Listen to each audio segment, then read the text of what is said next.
now. I am also unmuted on my end and we're recording.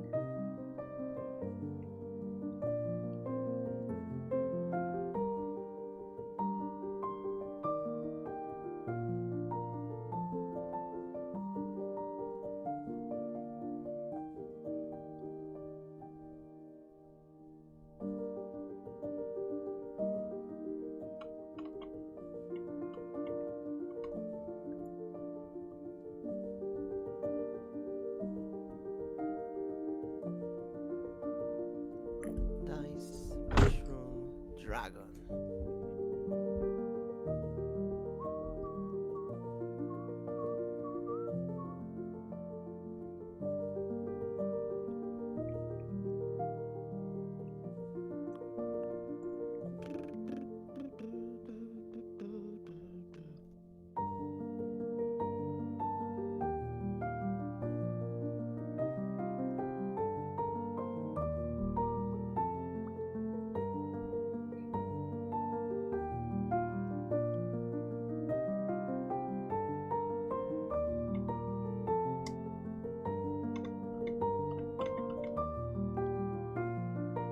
Digit-chan, hello!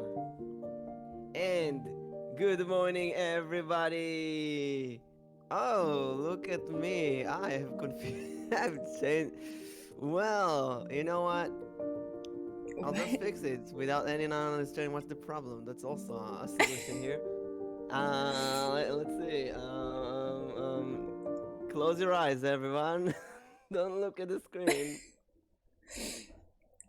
You know, LMN. Oh, I know why. Well, fixed it. So, hello everyone. Good morning. Welcome to the Nameless Vtuber Podcast, episode 11, with your host Mselboim and the co-host Nyx Nyx Oleander, Oleander. and our special guest for today, none other than my VTuber mama, MissVyris, the Abs Dragon. And let's start with some introductions. MissVyris, tell us who you are. First of all, I forgot I was still using that model. You can change it. Nobody knows. You can change it. Oh, it's okay. It's okay. I'll Also, just leave it. get ready to get a mustache on stream because our viewers love to put mustaches on us.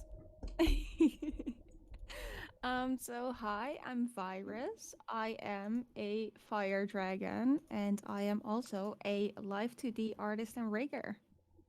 Woo! And disclaimer: she's my mama That I am. in real life. Mama, she gave birth. What?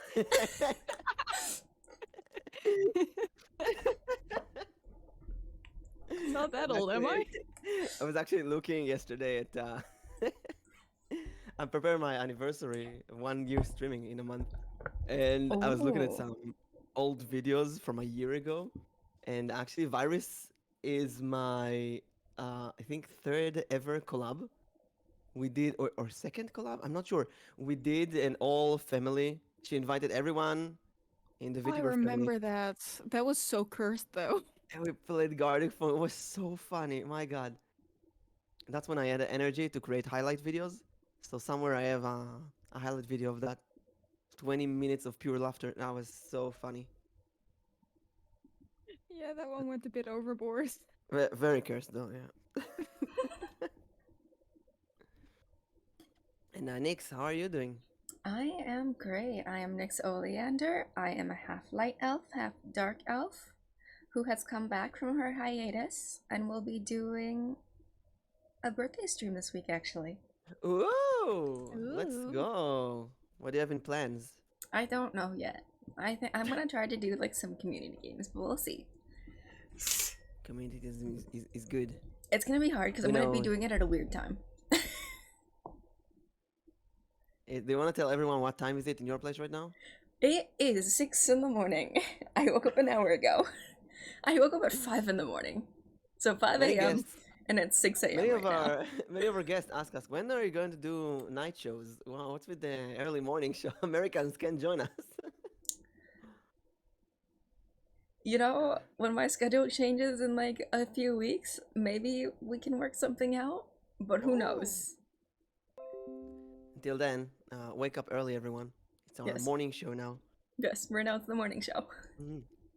So as Virus is an artist and a rigger, we got a lot of great questions here today.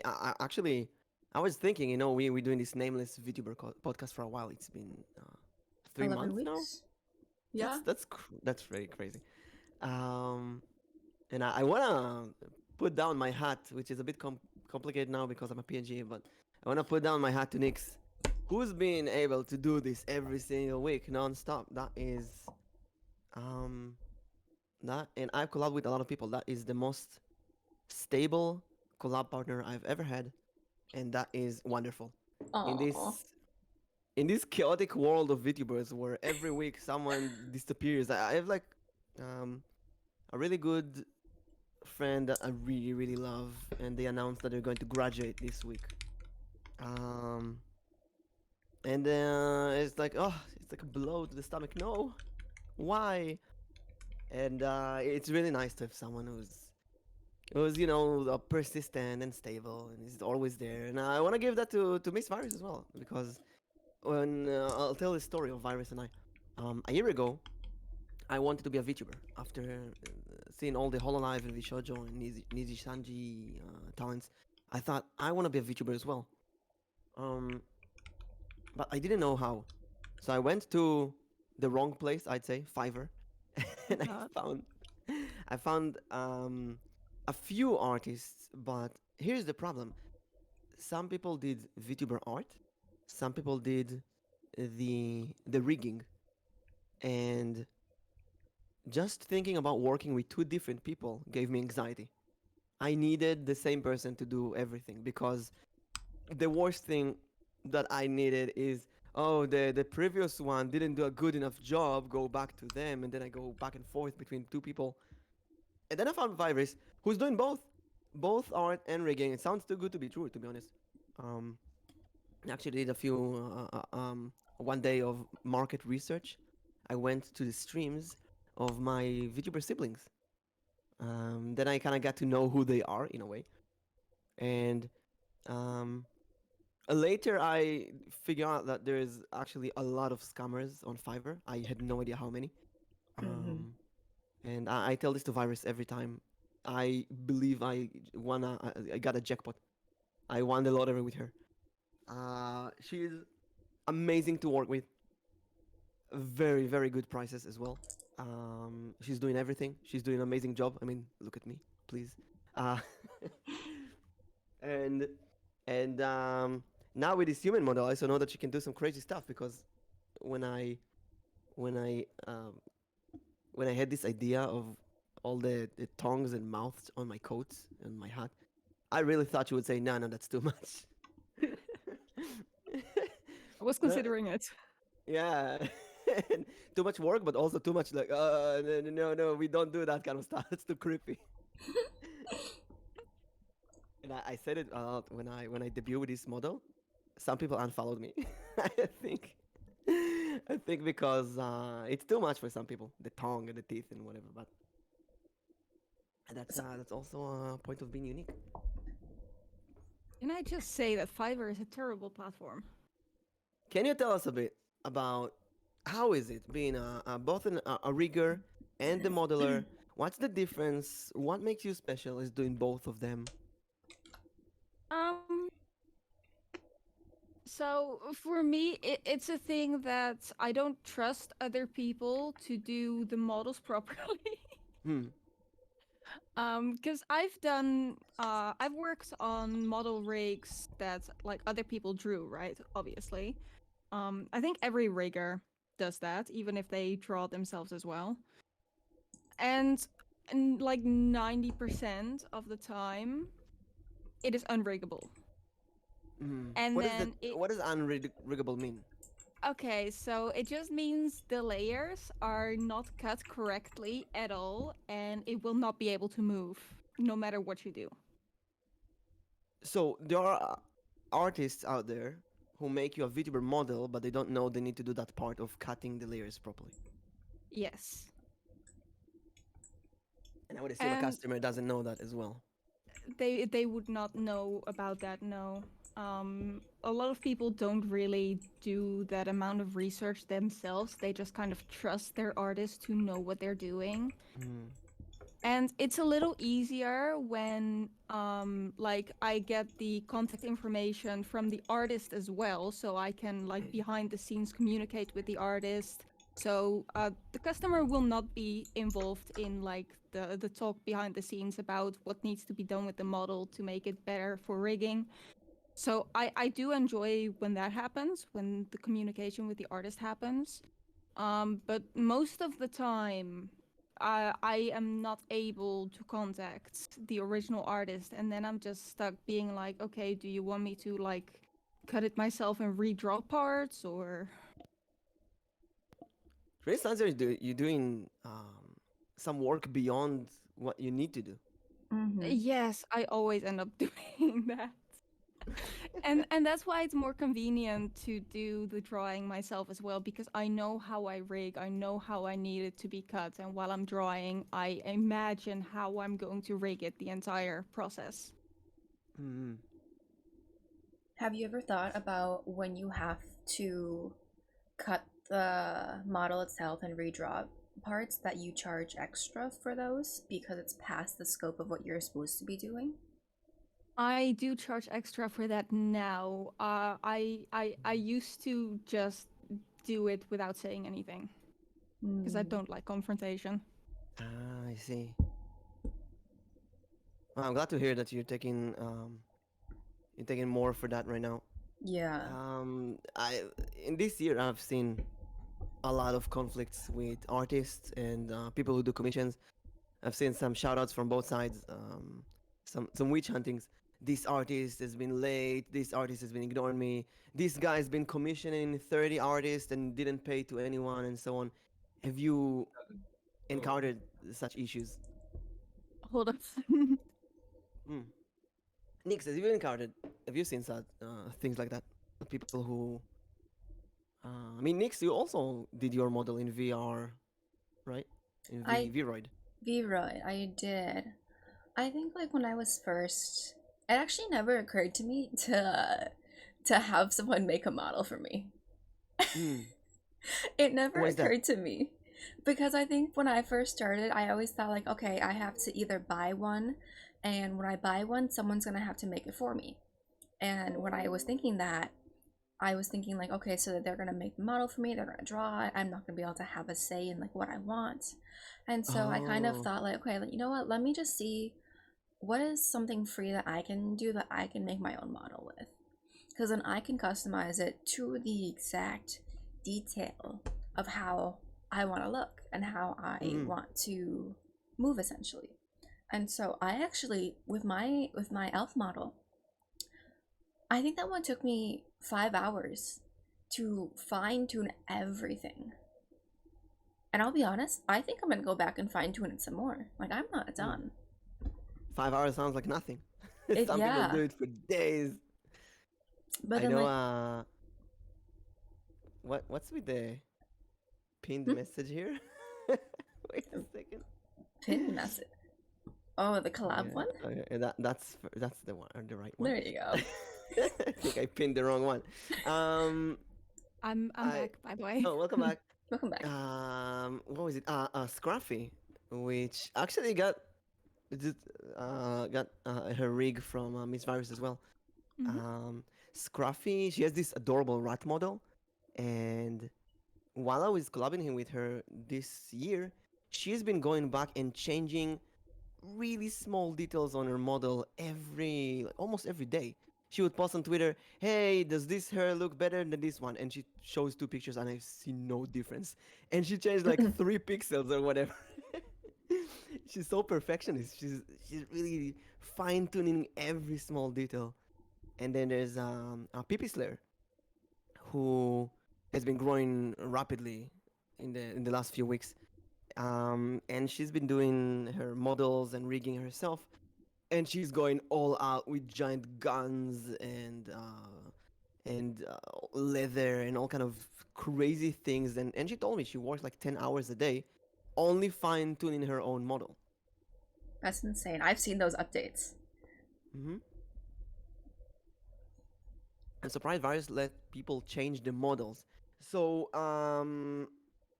well, Virus, how how much input do you give? How much freedom do you give the customer? And when's the like the red line?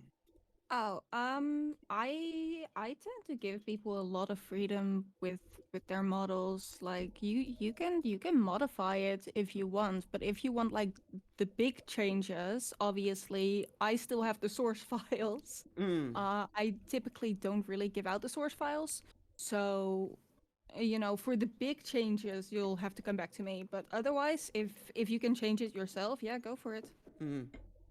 Now I've been thinking of something. There was this weird story a few years ago about this doctor who has been doing liver surgeries, and he's been signing his name on the liver of the patients. I heard about Uh, that.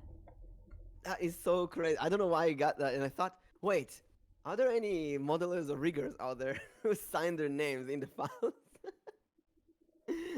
Like maybe behind my eyes there's a signature of MissVyris, and I don't know. There is not, I can confirm. Just imagine that Yes, she I said did. yeah. Yes, but I won't tell you where. You'd be able to see that in the texture atlas, though. That would give me away immediately. You assume people go to the to the text file. That's yeah. I mean, I've been trying to figure after you gave me the human model. Um, I really wanted to make color sets, like do a black color set and a white color set, but I had to dive deep into the settings of VTube Studio, which can be very overwhelming sometimes. And I learned it all on the stream. Like it took me 2 hours to understand how to even save a preset of colors, and now it's great. I can change colors freely, which is really fun. But it's so much work. Just for a comparison to everyone, my dice model has like I don't know 50 layers or something. It's really really simple. So changing the colors was really easy. And this model, this freaking model, like 300 layers. Changing the I hair takes. apologize. No, it's great. I mean, that's rich people problems in a way. Changing the hair is a lot of work, but it's really really fun. You know Uh, what? That amount of layers is still very low compared to a lot of models. really. Yeah. So I've seen some people. I know some people who have models that are like $10,000. That's Mhm. insane. That is crazy insane. And some of them do a giant debut and actually get that money back. And Damn. I've been debating with myself about this. I'm not gonna do that. That's really crazy. But I've been debating with this question: is it worth it doing all of that? Because many of those people have been graduating afterwards, stop streaming. That phenomenon of one very big debut stream and then they don't stream anymore. Um, and in a way, I feel like my dice model it was half body. It was basically just a head because it's just a die. Um, when I got it though, I was so enchanted. I just said I gotta stream now, and it held perfectly for half a year. It did an amazing job, and it's still there. Kind of miss it every once in a while. So I've been thinking, is it better to do a very big and fleshy model, or maybe a very simplistic model? I think you should start out seeing if you actually enjoy streaming Hmm. before getting a model in the first place. Mm-hmm. If you really, really like enjoy streaming and you have the money, then I'd say yeah, flashy model, sure, Hmm. go for it. But if you don't know if you're even going to enjoy streaming, then it's not really worth it. Yeah, it's like people who buy too many toys and they can't play with all of them. Hmm. Yeah. Let's see, Tori says one big debut like that can be pretty hard to live up to. I imagine the pressure afterwards is scary. Yeah, I guess it's a big thing, and sometimes it's like a meteor. You're not ready for everything. Mm-hmm. Cause yeah, when Um, I was making my model, I was just kind of thinking, and like I've actually had people ask me still like if I would ever turn my model into a live 2D, because mine is actually just a Vroid model right now. And like everyone knows, I've spent $5 ever since I've started streaming. That's how much I've spent on streaming. You don't have to spend money. You can get as far as you want to without spending any money, really. But if you want a live 2D model, you can also get a half body. You don't have to go full everything. Yeah, you could just really just get the shoulders up too. You don't need the full body. But I definitely agree with Virus that unless you are sure you want to go into this, start off with the PNG, and then once you're sure about streaming, then go for a live 2D, go for a VROID, go for something else. But just be sure of what you want to do first. Because yeah, there's a lot of people who will build up to their model, they'll get everything. And like Mimic, like you said, I think a couple weeks ago, like so many people build up to their debut, they do their one debut and never stream again. I say it's unfortunate. I see it so many times. And I've been also thinking, why is it so annoying to me? It feels like you're being scammed, you know? Chili, thank you for the hydrate. It's a double-edged hydrate now. Everyone who redeems hydrate, you gotta drink it. Double-edged. Oh, yeah, I changed my hydrate to a double-edged hydrate. That's so smart. See, instead of cooldowns and complaining that I get to drink too much, just double-edged. You hydrate me, you gotta hydrate yourself.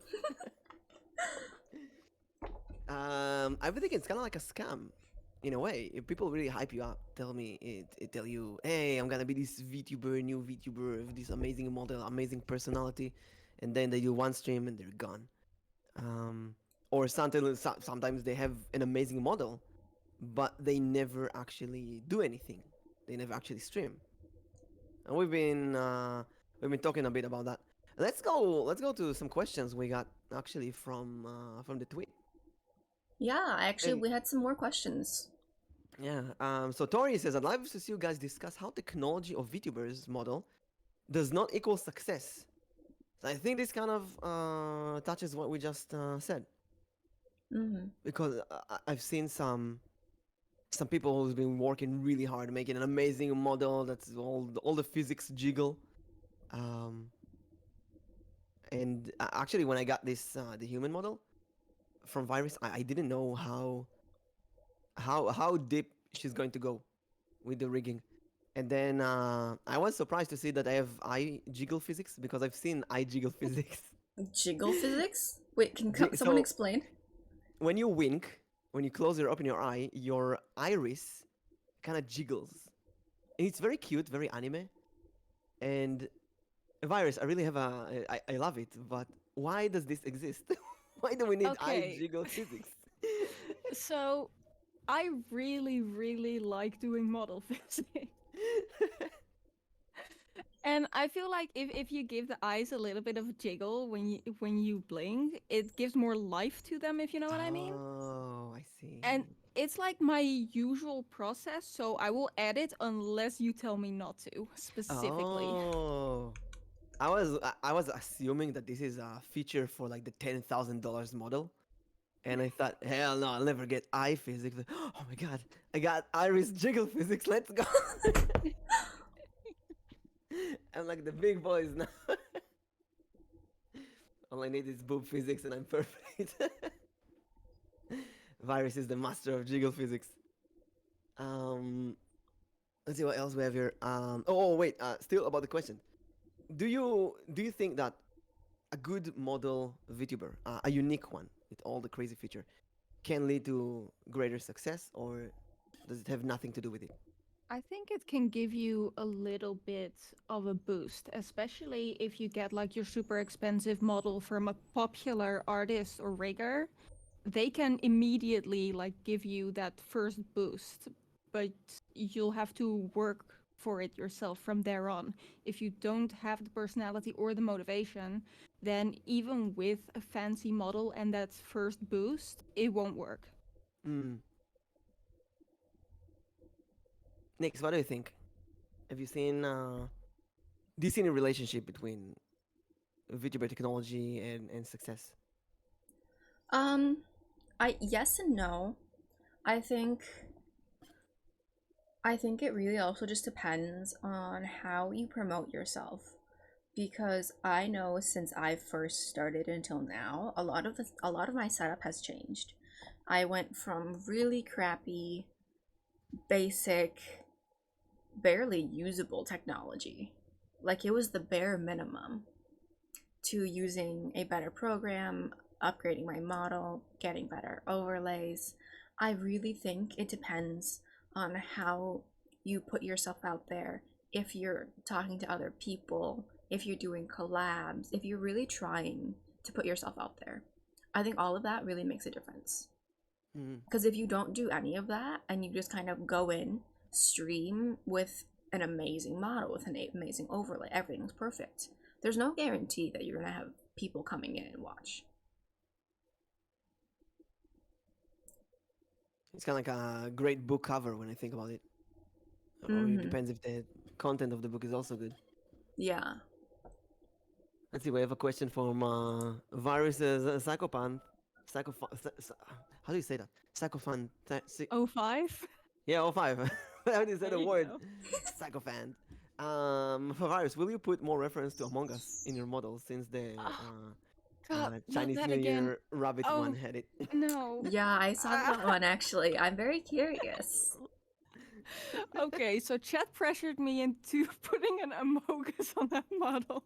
In the eyes? Where is it? It's on the belt. Oh, the Mm. It's very small, but it's there. Wait.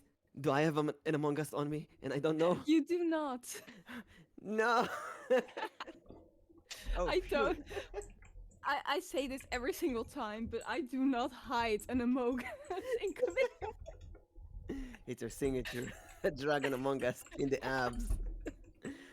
Also, Cherry, thank you so much for the raid. Welcome.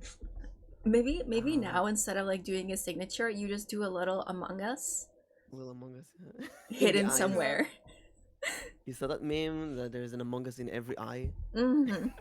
They give you like old anime screenshots with an Among Us in the eyes. Oh god. I'll Among Us. consider it as a toggle. As a toggle. That's a great toggle. That'd be good. That'd be great. I have a question about the the Chinese New Year, which feels like years ago actually. It was only what, 4 months ago? Wait, it was 4 months ago. That's Yeah. like years in VTuber time. That's a third of a year. 4 months ago. Wait, it's May. Oh my Yeah, god. because it was the Lunar New Year was back in January this year. How is it May already? Time is so weird. I don't Time- know. 2012 was yesterday. Oh, that's a fair point. So the virus, you for the Chinese New Year, you made a model, the rabbit model, Yes. and it was you did a raffle, and I was like pulling my hairs out because it's a complete model, rigged, and she did a raffle. You just joined the raffle, the usual, comment retweet, and you can get a free model ready for Mhm. live today. And I was retweeting that multiple times, and I pulled my hair. How are people not taking that? And I've been thinking maybe people thought it was a scam because it's like too good to be true. I don't know, but the person who won, I DM'd them. I waited a week or two. They never responded to me, so I rolled again. The second person who won also never responded to me, so I just put it up for free. How? This is Oh my unbelievable. gosh. You So should- I've seen so many of those, and I sometimes like I'll see them and I want to do it because they'll be like, the raffle will be like, put your original character PNG in from all views and be entered into the raffle, and if you win, I'll make your model into a live 2D. And I Mhm. see that and I always feel like I want to do it, but then I always see like how many comments there are, and I just feel like, okay, there's like 10,000 comments. There's no chance that. it's really one- demotivating. Yeah. I have the other a different fear with those actually. First of all, I have a great model, so I don't need those. But whenever I join one of those, I think after that I will need to communicate with the artist, and since I'm not paying to them, they will always put me at lower priority. Um, Mm. I've experienced with uh, one of my books. I had a book cover done by a friend, and since he wouldn't agree to get money, he really wanted to do that for free. He would always put me at a lower priority, and it took uh, way longer than I expected. So I said, I want to pay and get a professional to do that in a good time. Always thought those aren't real, but I never check it actually happens or not. Yeah, that's another thing. Emmett says it's really hard to believe that someone would Yeah. give you a model for free. It's like it sounds too good to be true. Um, but sometimes you do crazy stuff when you're beginning, and I look 1 year back. I was writing VTuber lores for free to everyone who would comment on. I had a post. Uh, Give me your PNG. I will write your VTuber lore. And I was sitting and writing like 160 lores for VTubers. That's crazy. I wouldn't do it today. And then it was Mm. the time I made 200 body pillows, which is always also crazy. But you lost Lots of all of artists them, didn't do you? that. Yeah, but I did it on stream, so it's like a bit more fun. Lots of artists do them since it can help with reach. Plus, having a VTuber son daughter who regularly stream can help you own reach as well. That's another good question. Virus, as a mama with a big family, um, Hmm. do you do you keep contact with your family members? Do you stream together? Do you uh, I have contact with some of them, but like maybe 95% never even credited me. I don't know their socials.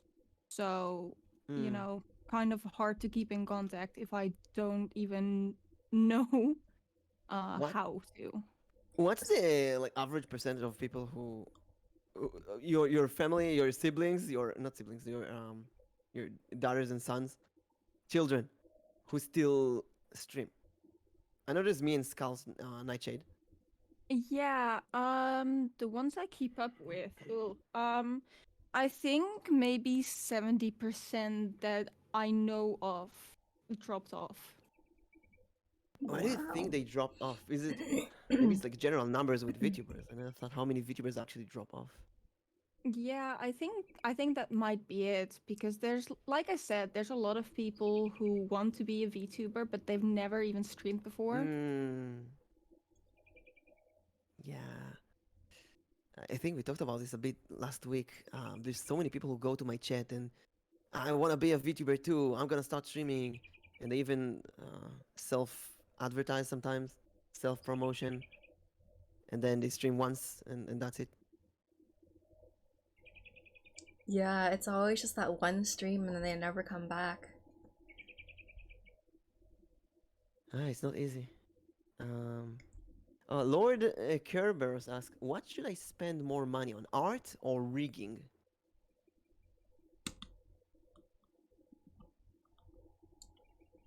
I think when I started doing the basic research, I also was kind of confused. What's rigging? What does it include? What's the difference between this and art? What's harder? What's more work but brings more life to the model? Both. Can you like explain in the most simple, stupid person terms what does rigging actually do?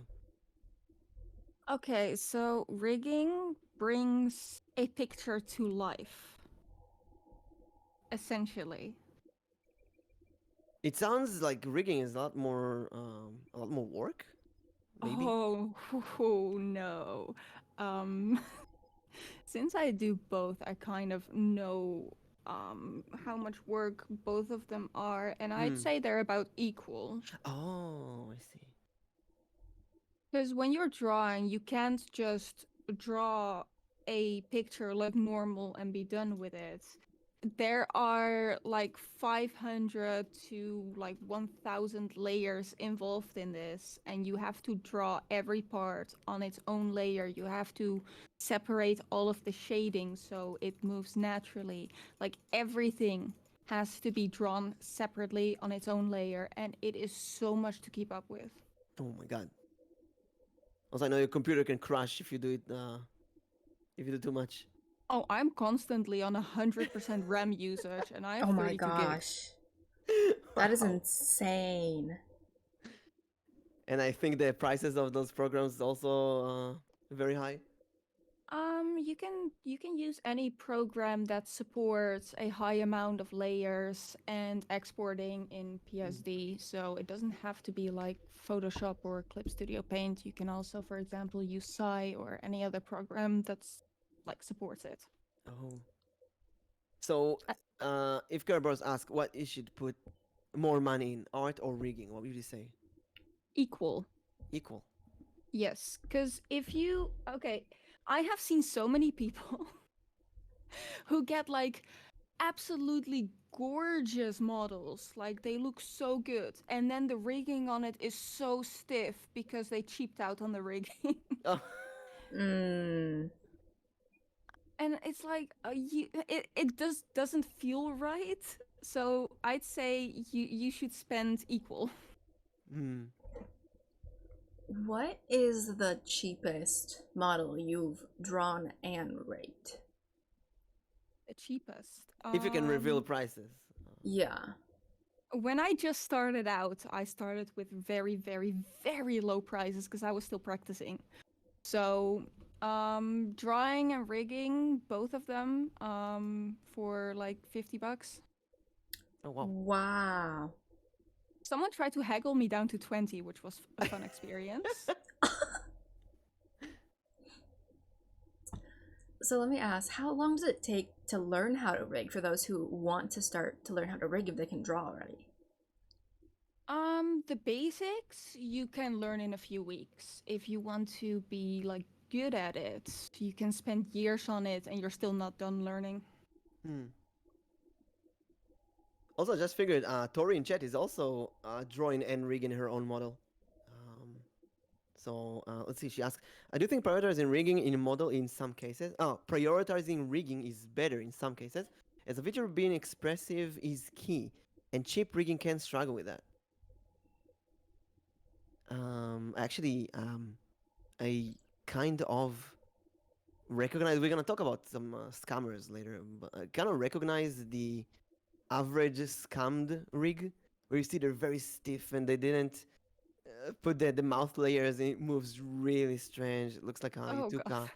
Yeah, I think ugh, it looks even I horrible. had to like work around with like the rigging of the mouth for my model Mhm. because even the rigging and the eyes. I will say this now. I had to switch my original program because I'm gonna straight up say it, because it was very racist. It kept on telling me to open my eyes. Oh yeah. Oh my There's god. The program kept on telling me, please open your eyes. And I'm just kind of like, excuse me, my eyes are open. it's actually it's actually a known phenomenon. Some of these programs are fine. Even I need to sometimes open my eyes really wide. There's sometimes I would see the Nakanohito, the people behind the VTubers, when they do like private accounts or so on, after they become a VTuber, and you would see that their entire body and face is a lot more expressive than it was before. Their eyes are much more wide open, and they move their hands and they move their entire body, and you can look at them and say, ah, that's a VTuber. They've been dealing with some programs. They need to widen their eyes and move their head in specific ways. It's kind of like a clown on stage. I had Person, the exact opposite issue. I had the opposite issue with my first model. It was constantly shocked because it thought my eyes were fully open. Yeah, mine was just like, please open your eyes. And like, it wouldn't be able to get the movement of my mouth right either. I see And we so have some more question from O5 for virus.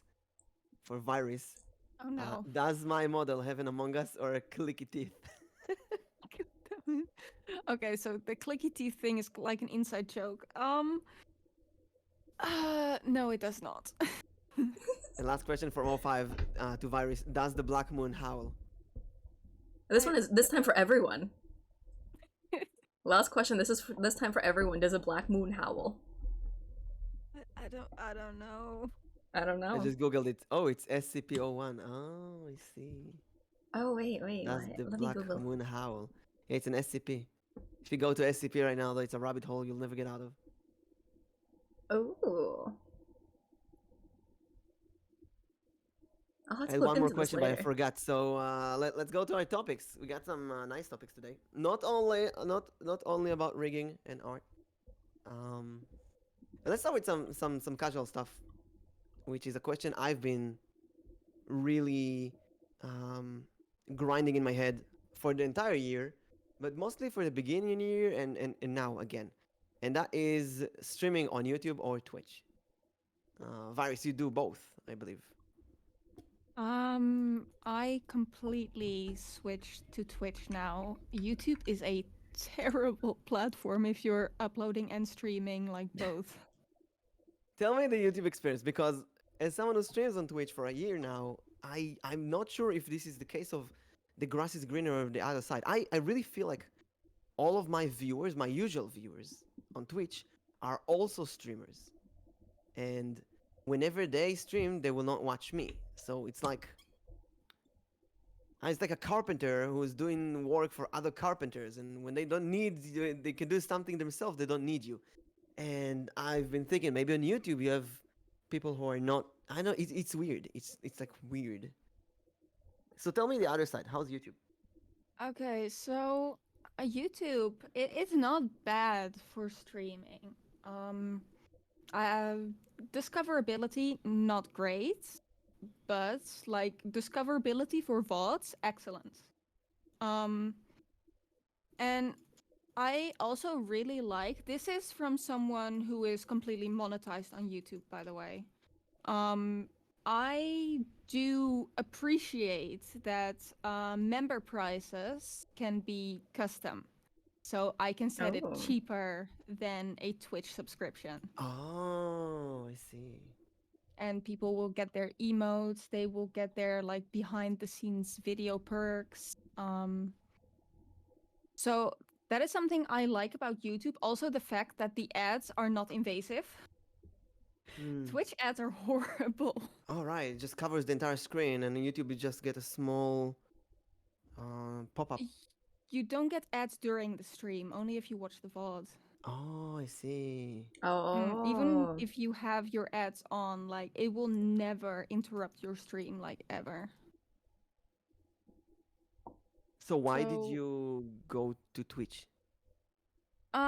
okay, there's a few reasons for that. First of all, I noticed that my views on my uploaded videos, were dropping dramatically from the moment I started streaming full time on YouTube. The algorithm does not like you streaming on their platform. What? Another thing is that I felt really isolated on YouTube, to be honest. I wanted to like rate my friends like everyone else, but I couldn't because I was on YouTube. And to rate people on YouTube, you need your friends to be streaming on YouTube, first of all, and you need your friends to be monetized on YouTube because for some reason, only like if you're monetized, you can rate, and you can only rate people who are also monetized. You can only rate monetized people on YouTube? Yes. That's I think a really really good advantage of Twitch. It's very friendly. It's a community. You can rate other people. It's very easy to make other friends. Oh Like I see god, I've Tori been here. Just taking so much advantage of the rating on yeah. Twitch. I see Tori or Queen. I can just or Anton. I can just click on them and go to their channel, and we can rate each other. It's really really fun. But YouTube feels really isolated. Yeah. Surprisingly enough, I actually almost started streaming on YouTube until I started like watching other streamers. On Twitch did I realize the big difference.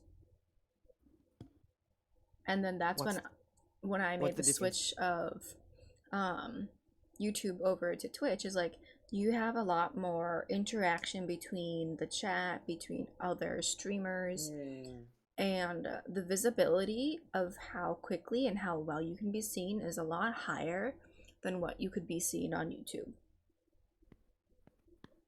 Also, I say that I believe being affiliated on Twitch and starting to get the monthly $50, although it's nothing, it's much easier to do than on YouTube. I think. Yeah, You need to because be with like YouTube, I don't know a if thousand they've changed subscribers. 1,000 subscribers and then 4,000 watch hours. And you do this watch hours every year, right? So Oh, you you need have your. to make that watch hour within that 1 year. Hmm. So all of that you have to do within 1 year in order to start getting paid. Then again, every video you upload stays there forever, while on Twitch it stays only for like 2 weeks. Mm-hmm. And let's face it, YouTube is doing music much better. If you upload something with copyrights, YouTube just claims that video, and then you can still have the video. Worst case scenario, Oh, they do copyright ads in that. strikes on YouTube gave me a heart attack a few times. Oh no. I've been on thin ice multiple times. On why? Why? What's the reasons? Okay, so I was doing streams on Twitch before I switched over to YouTube, and this was like a few years ago, right? Mm-hmm. And I was reading manga on stream. Oh. And it was fine on Twitch. But then I uploaded the VODs to YouTube, and about maybe 6 months to a year after I uploaded them on YouTube, I suddenly got 20 copyright strikes. Oh my god. Mm. YouTube condensed it to 2 because they didn't want to yeet me immediately, but It's nice of them. That's Usually yeah, they that's just terminate the account. That's very YouTube. That's very bureaucratic thing to do. Instead of giving you, it's like a ticket in your car. Instead of getting one, they one day decide you need some tickets, and then they give you 10 in a row, like doing the same thing multiple days. yeah. I can't even like begin to imagine how you feel like that because I always get so scared every time I finish one of my streams thinking like, okay, did I get a copyright strike this time? Even though I have no reason to get a strike. I'm always like worried about like getting any kind of strike. How'd you deal with those strikes?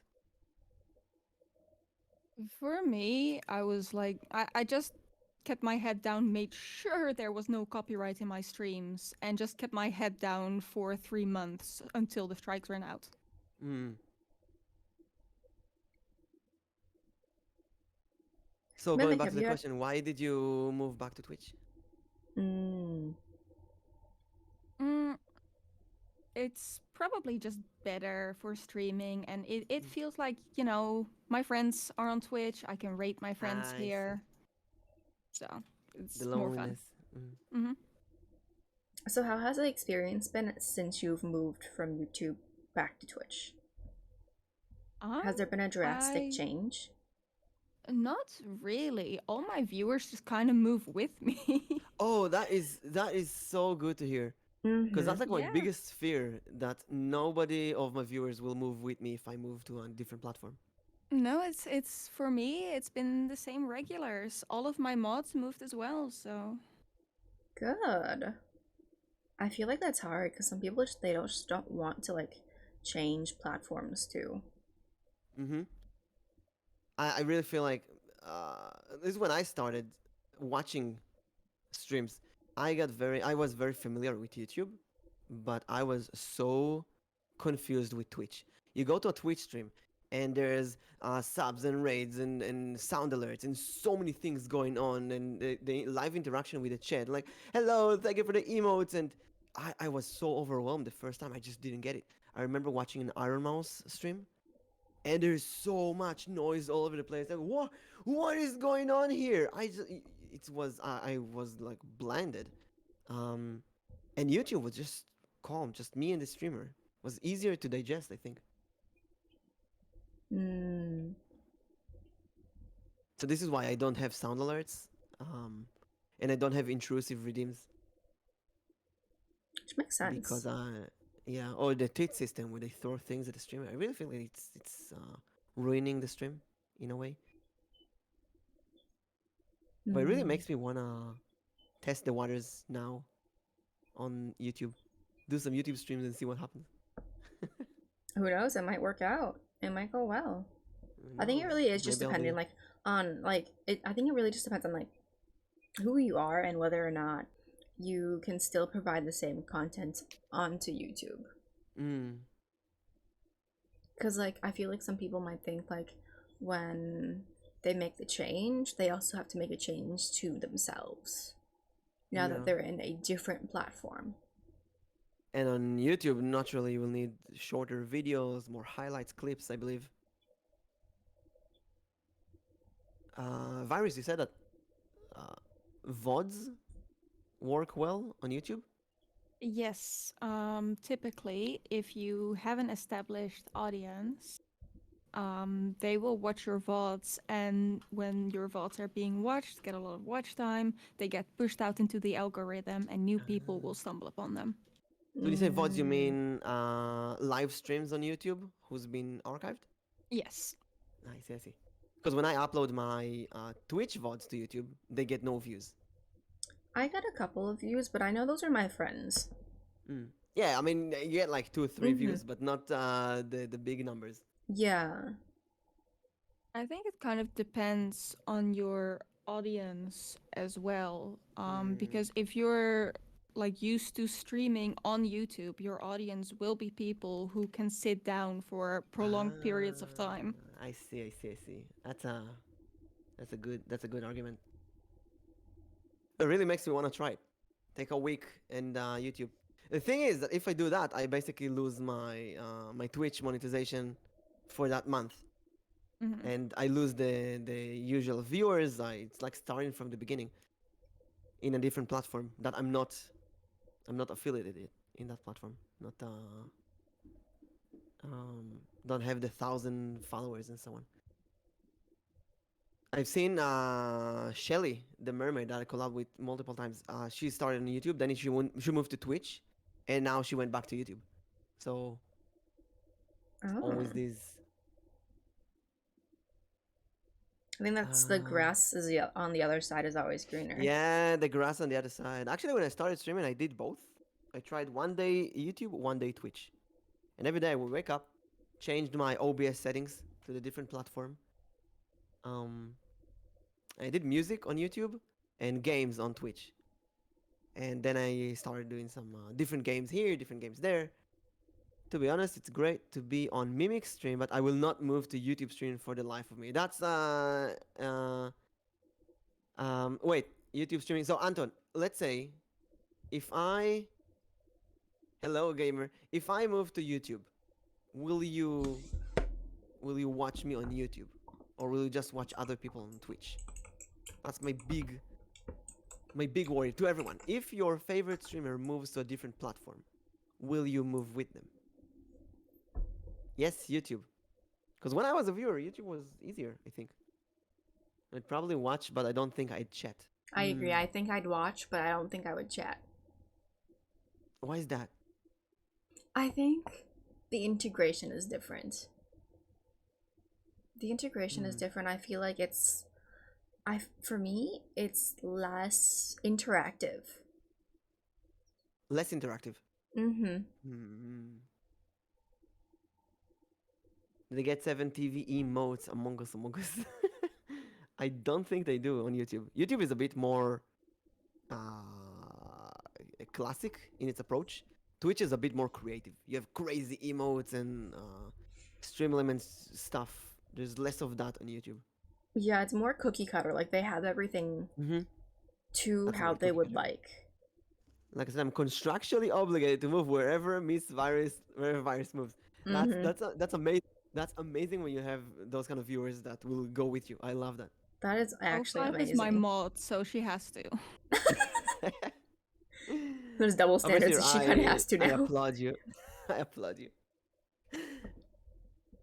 Let's the see. thing about YouTube as well is that there's a lot of features on Twitch that are just better. That I had to DIY when I was streaming on YouTube, like channel points, for example. I completely DIY'd that on YouTube. Oh, so like, how do you do that? You save the points in your head for every person? I think Streamlabs has a built-in bot that can count up points while people are talking in your chat. Yeah, they do. They have that. Yeah, it's in Stream Elements dashboard somewhere. It's a very confusing system. If they get the same integration like Twitch, then why not? Like the notification when you go live, etc. So there's one thing I really love about YouTube is that you can make a thumbnail and put your live video on a schedule, and then people will who subscribe to you will see that you're going to be live in 3 days or 5 days and so on. Mm-hmm. There's a YouTuber I follow, which I completely forgot her name. Lumi, on Lumi. Onolumi. Onolumi is VTuber. She has like almost 20,000 subscribers on YouTube, and she's playing old PC games. So that's very unique in Japanese VTubing. Um, and she would every week, she would put 7 thumbnails and schedule her videos for every day during that time, and you can wait there in that video and do a pre-chat and talk in there before the stream, and it's really nice and comfy in a way. You don't have that on Twitch. I mean, yes, you can go to my Twitch channel, to my chat, and talk there, but nobody actually does that. That's when you think about it. There's such different systems, both of them. Yeah. Let's see. Another question I had about long series of games versus short series of games. Because Virus, I've seen you play AQ3 a lot, which Ew. is in you. Ew. Tell us the adventure, because you've been streaming that since I've known you, and that's a big MMO. But I then you quit it. Yeah. I'm not going into the drama behind that because Mhm. there's a lot. Um, let's just say I don't support the company. Oh, I see, I see, I see. So what have you been doing since? Moving to a different MMO, or you going to different games, variety games? A bit of both. The only MMO I'm currently still actively playing is Torum Online. And like a lot of my viewers play that as well, so it's kind of like a community game. Hmm. And other than that, I've just been playing variety. I've been getting really into Nikkei as well. How is it? As Overseer ask, should ask Virus, should I renew my YouTube membership or nah? My man still says give her money, but I don't know. Give me money, I swear I'll post more on YouTube. uh, do you feel like you've built maybe an AQ audience? Did you lose viewers after you changed, or Oh, absolutely. yeah, that's an issue. I remember one of my first collabs. She told me a story that she had a YouTube channel and she only played Roblox, and Oh. she got to 100,000 subscribers. But then she had it with Roblox. She didn't wanna play anymore. And the moment she changed to a different game, she lost like almost everyone. Oh wow. Hmm. Yeah, that'll happen. People subscribe for the game, not necessarily the person playing it.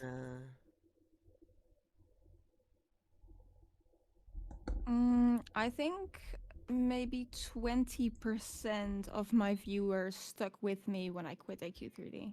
Oh wow, that's rough. Well, I'm grateful for that 20%. Mhm. They're my core audience. They will stick with me. And like I said, they'll even move platforms with me, which is That's more than I amazing. expected.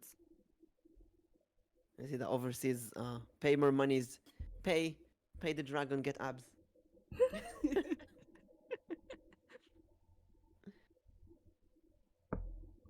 That I think should a streamer play the same game or change, take the risk, spice things up, I try also different games? think I also think it really depends on like how you start streaming. Like, do you start streaming with only that one game, or do you start with multiple different Hmm. games? Because I have yet to have a game where I've streamed consistently, and I do a lot more variety. The only thing that I can say that is consistent for me is I stream horror games. And I have found that when I stream my horror games, it brings in more people than if I were to stream very laid back games. So I think for myself, I unintentionally have given myself the branding of a horror streamer. Hmm. Because you A screaming is branding or funny. horror streamer, yeah. Azur says, as long as we have the banana, I will follow virus. And Quinn says, because you screaming is funny. So I really think it depends on like what you start out with as well. You Like, do guys you need to play start out with? Containment Bridge. I feel like I've heard Too of that. scary. Is it scary? Okay, if it's scary, then it's going down on my list. Bridge. Oh, Oh, and it's I'm an writing SCP this down. game. SCP containment, yeah, SCP games are. Oh, I think I maybe I have that actually. Yesterday I played Strangelands and I saw that. I was listening. uh Okay, I'm going to say this first. I'm going to say this yeah. first. Listening without watching, very interesting. I don't recommend. I was there for like a few hours, and I'm just like, I had to click into the video to be like, Mimic, what are you saying, and why are you saying this? I don't recommend to. Listen, I've been playing the whole series of Budget I point and click adventure games. That's one thing I've been doing since I started streaming is point and click adventure games. I love those, and they're very chill and puzzle like. And I did not expect a horror psychologist horror game. It was a very unexpected, good surprise. I love those, but I felt so weird while playing that. That's a great game, especially if you don't know what you're getting into. Oh, it was There's a lot of skin and splish splash liquid. Splish splash liquid. A lot of liquids in the game. It's a good game though. It seemed like a good game. Yeah, it was kind of fun. Let's see. I have the next topic. I have kind of a weird question for the both of you. It's something that I've encountered rarely, but when I encountered that, it kind of stuck with me. And that's, have you been sub-shamed? I was very curious about this topic. So here's the thing, and this is something that happened to me a long time ago, but I recently saw that happening to some other person, and it really stuck with me. Someone who is saying to you something like, I always watch your stream, but you never watch mine. Or, I always sub to you, but you never sub to me. Or, I raid you, but you never raid me. Stuff like that. And it's bad enough that someone tells you that in private. Someone can say that on stream. I remember one time, I didn't do those in a while, but I remember there was, what was it, Female Day, Woman Day? It was Women's Day, I think. Right? A few months ago, there was a Women's Day. Yeah. And I went to Twitter and I tagged my favorite female streamers that I collab with during that half a year. And there was like 50 there. I just couldn't stop. I was like, oh, MissVyris and Nyx and this one and that one. And that was crazy. And I think there were a few people who commented, oh, you forgot about me. I did see those comments. And I'm like, what the hell? Why? I mean, why would you say that? Maybe that's the reason I forgot about you, you know? I think at that point it comes to like, give me your attention, because we had fun during our collabs, didn't we? Is kind of like what their message insinuates. But it's more than that. It's like, we had fun, but I should be more important than other people. Mm-hmm.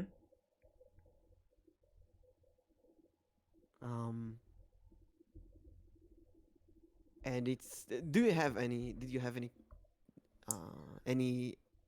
things like that? I'm trying to think. Hopefully not. I don't think so, because I think when I was reading this question, I don't think I've had anything. That's good. How would you deal with that? Let's say someone writes a DM to you. Or let's say someone writes it on stream, because I think it never happened to me. But I can imagine it happening one day. Hey, Mimic, I've been raiding you 3 times this week. Why aren't you raiding me? How would you answer to that kind of claim? I personally would probably say like, oh, there's some other smaller streamers who I haven't rated in a while.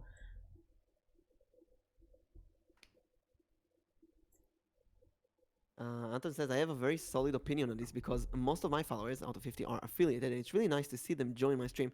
But yet, everyone has their own lives. I can't expect them to watch my streams all the time. Yeah. Then again, when I think about it, it's really annoying that someone who's been watching you every day would actually there was someone that watched me every time, and I watched them a lot.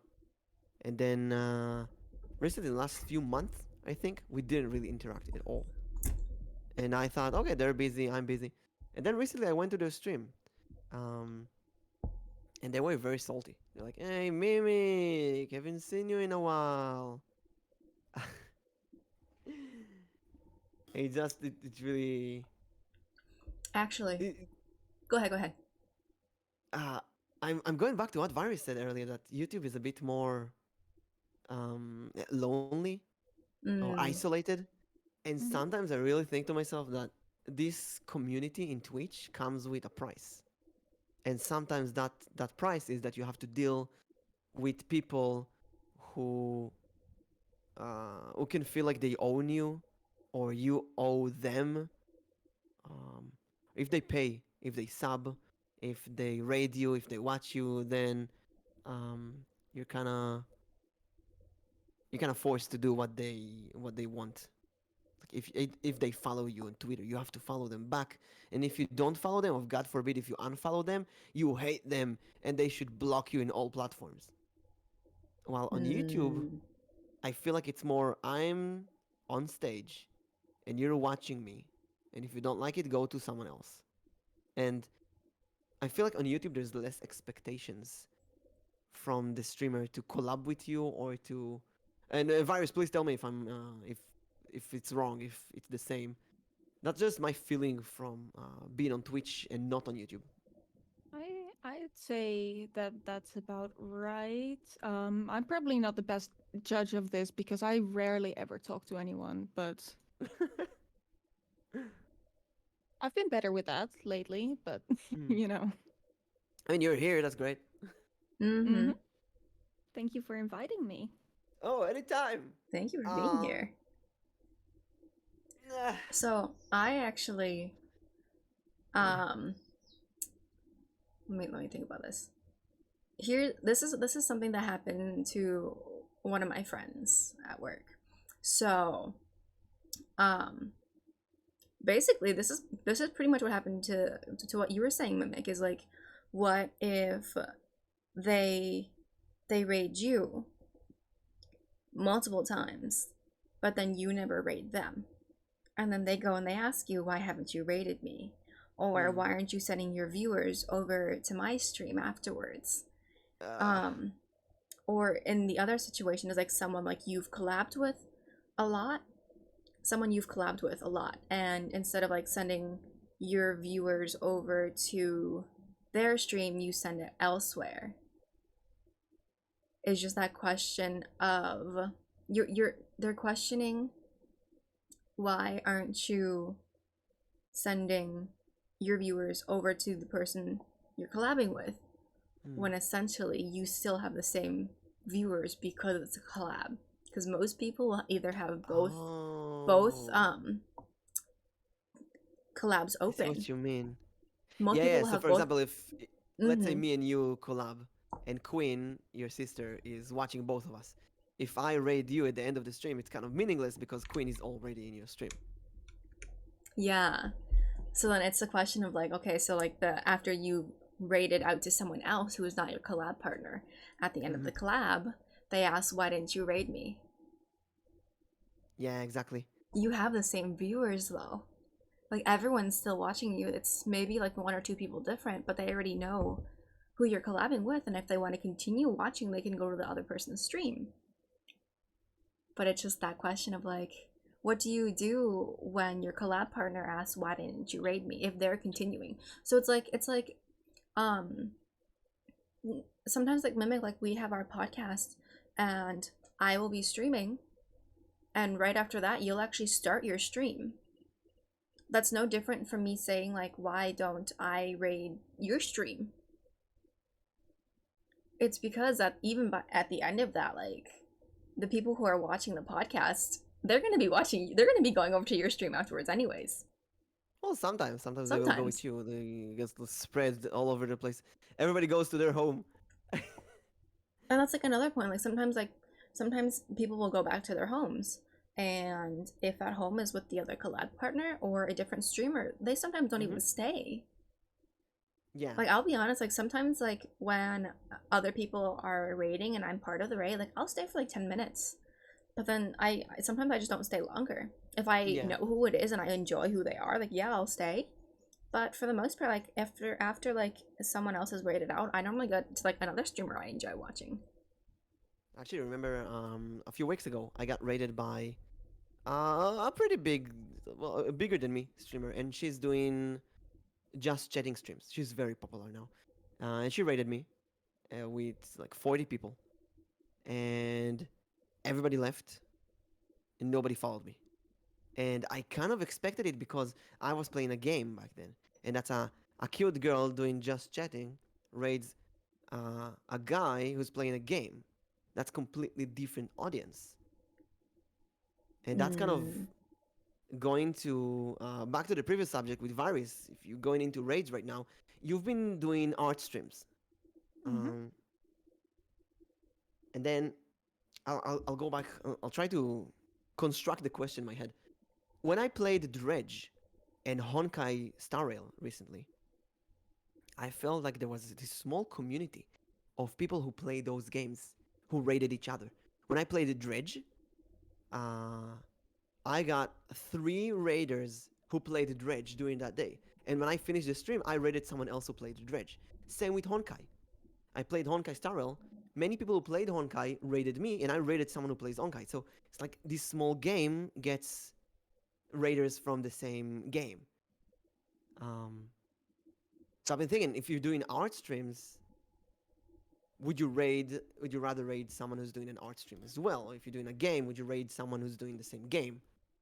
I have a priority list here. How does this work? If my close circle of friends are streaming at the time that I'm ending, no matter what they're playing, I will raid them. If there's nobody who's like a close friend of mine streaming at the time, I will raid someone who's been doing something similar that I've been doing. Like same category. Yeah. Because I also wanted to ask about. Oh yeah, Nyx, go. Because recently, like, before, like, I used to do the same thing as I would look at my recommended, or not my recommended, but like my friends list of like who's streaming, kind of look at like who have I rated recently and who haven't I rated yet. And that's how I would normally do it. But now, after coming back from my hiatus and like just like watching other people stream, I've come to know that what a lot of people do is, instead of streaming people they know, they will look up the game they're playing and raid the person with the least amount of viewers. So that, one, they can help the person who's playing the same game because you have the same interest then. And 2, like, that's their way of like growing and helping the other person grow. Yeah. And get so networking. Yeah, and it's good networking too. And I think like I've gone more into doing that, which I actually found is a lot harder because sometimes you can't find the people who are playing the same game as you if you're playing very niche games.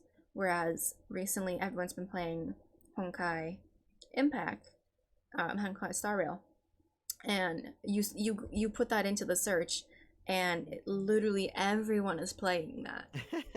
Like, I can't even go through like any game, like my list of like people who are playing, and not see that name in there. It's also great for VTubers because that's an anime game. That's we're anime basically. I've noticed that anime games like Yu-Gi-Oh or Honkai or Genshin work much better for VTubers, while games like Diablo, which are a bit more serious in their art style, would work better if I do a facecam. So I've been thinking of changing now from a facecam to a VTuber depending on the content on the game I play. I was gonna say, can That we makes talk about that? sense. But you mentioned it. Yeah, Nyx also doesn't see the difference between Honkais. My bad. Have you Though I tried? haven't. Have you I tried haven't Honkai? played it yet. What is it, Virus? to kind of go back to the subject of like rating people you don't know yet. Mm-hmm. I'm a little bit careful with that since when I rate people that I know their microphone is good. I know they're not blasting Mm-hmm. music at full volume. I know their stream isn't like lagging out every 5 seconds. If I rate someone I don't know, then I don't know the quality of their stream. I don't know if my viewers will want to hang around there. Mm-hmm. So, Yeah. I've been rating some people who were AFK, people who just finished their stream, people who had horrible sound settings, people who, like you said, mhm. blasted music, uh, people who had followers only chat, and then it kind of really feels uncomfortable as a raider. I gotta follow them to chat.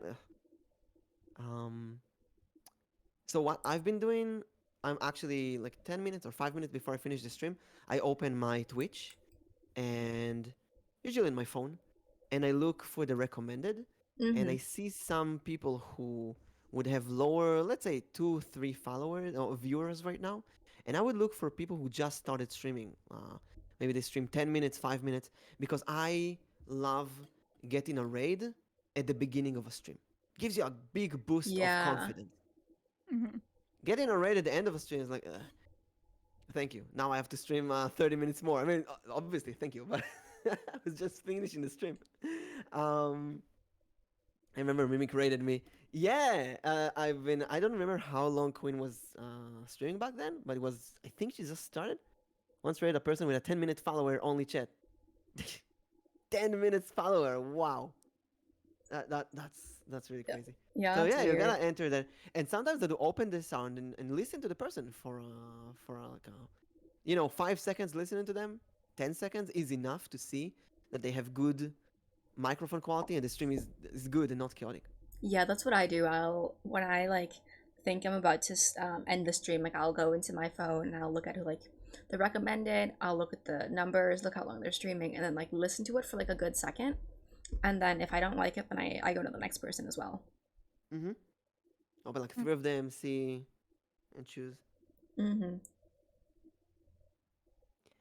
But that's obviously if you don't have any friends stream right now, any preferences, any Yeah, and like priorities. depending on like what time you stream too, like you might not have anyone you know streaming. Mm-hmm. Yeah, that's a big problem with EU midday. Yeah.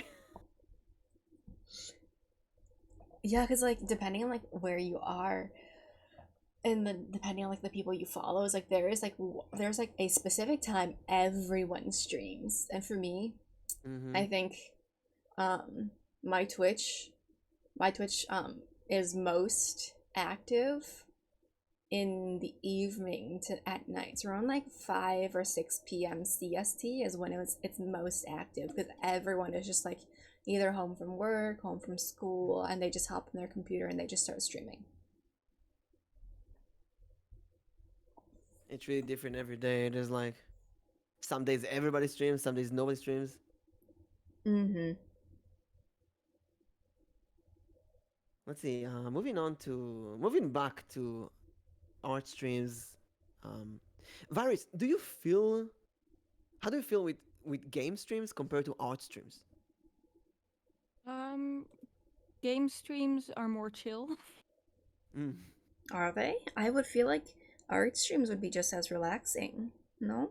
I have this thing where I don't like people looking at my drawings. Ah, Mm. but you There, rig on stream. I do, yes. And I have trouble with it because on one hand, I need to get this work done, and I might as well stream while I'm working. Two birds with one stone. Mm-hmm. Um, but The problem is that while I'm rigging, I get into hyper focus mode and I will forget that chat exists for like a Oh, I good see. 5 minutes. That's actually going to topic number 5: streaming your in real life studies or work. Because I think when before I commissioned MissVyris, I went to one of your Twitch streams Oh god. and I no, I watched the apologize. VOD. Hello, Colm. I just waited for the TTS to read the name. Hello, Colm. Welcome. I was watching one of your VODs and I saw that you did the art and rigging on stream, and I thought this is super impressive. And um, recently, I got contacted by a GFX bot. Not a bot, right? Someone who wanted me to commission them. Hello, GFD. Hello, welcome. So I remember um, watching that. I thought it was really impressive. And then a GFX bot recently asked me if I want commissions, and I said, and if they send me the portfolio, and I said, you know what? Yeah, send me the portfolio. So they sent me a bunch of pictures that are obviously stolen. And then I ask, do you have any streams where you draw? Because I like watching those. And they said, no, I don't stream them. And then they just disappeared. And I thought if I was doing any kind of commission, I would do it on stream because that's super impressive. But I guess you have this conflict of, do you show everybody your work? Because I remember I tried translating one of my books to English on stream, Mm-hmm. and it felt really uncomfortable. On one hand, yeah, I can show my skills. On the other hand, and like dude, work and streaming at the same time. But then again, everybody's looking at your work and judging you, and like, this is wrong, this is good, this is bad, do this, do that. It's kind of like putting you on the spot. Oh yeah, that is why I banned backseating in any kind of stream. That's fair though, because like I feel like in some games you can ask for backseating, but then other games like you kind of just have to ban it, or else the chat will play it for you or tell you what to do. Yeah. Actually, I'm different in that game. I love backseating. When people help me in puzzle games and we solve it together, I love it. And then I do in a competition, I have to solve it before chat. Mm. But when it comes to not games, when it comes to like, okay, I remember I did a fitness stream, and people would tell me, you're not doing squats correctly, you're not doing push-ups correctly, do this, do that. It's like, it's annoying. It's really annoying. Um, and I remember I draw really badly, but every once in a while I would do a really bad chibi. Actually, I have a list of people that I want to draw. Um, just making sure that Virus is there as well. Nyx and Virus. I'm gonna draw really terrible chibis of you one day. I'll accept it and And I'll put it in my stream. that's the problem. People put it in their avatar and like, no, it looks horrible. I'll put it on my wall. But it doesn't matter if it looks horrible. You put the thought and effort into it. Oh my god. That doesn't matter if it's bad or not. And sometimes people will tell me like, use layers. No, I don't know how to use layers. I'll teach you. I'll come on voice and teach you. I don't want that. I just want to chill. I don't want to learn. I don't want you. This is not this is what I'm thinking right now. Maybe this is the reason. This is not a teaching session. I don't want someone to teach me how to draw. I just want to chill and do stupid things. Maybe it comes down with games as well. I don't want you to teach me how to play the game. I'm not speedrunning this. I just want to chill. That's when you go and say, I want to draw badly. Let me draw badly. Yeah, I want to draw. stream." Yeah, so because I draw badly, whenever someone tells me, do this, use layers, do shading, I'm like, no, it has to be bad. Do people ever get like super condescending to you? Because I feel like people do that to me all the time. What do you mean? Give me an example. Okay, so I'm not really an example from art because people usually just kind of leave me alone when I'm doing my own thing.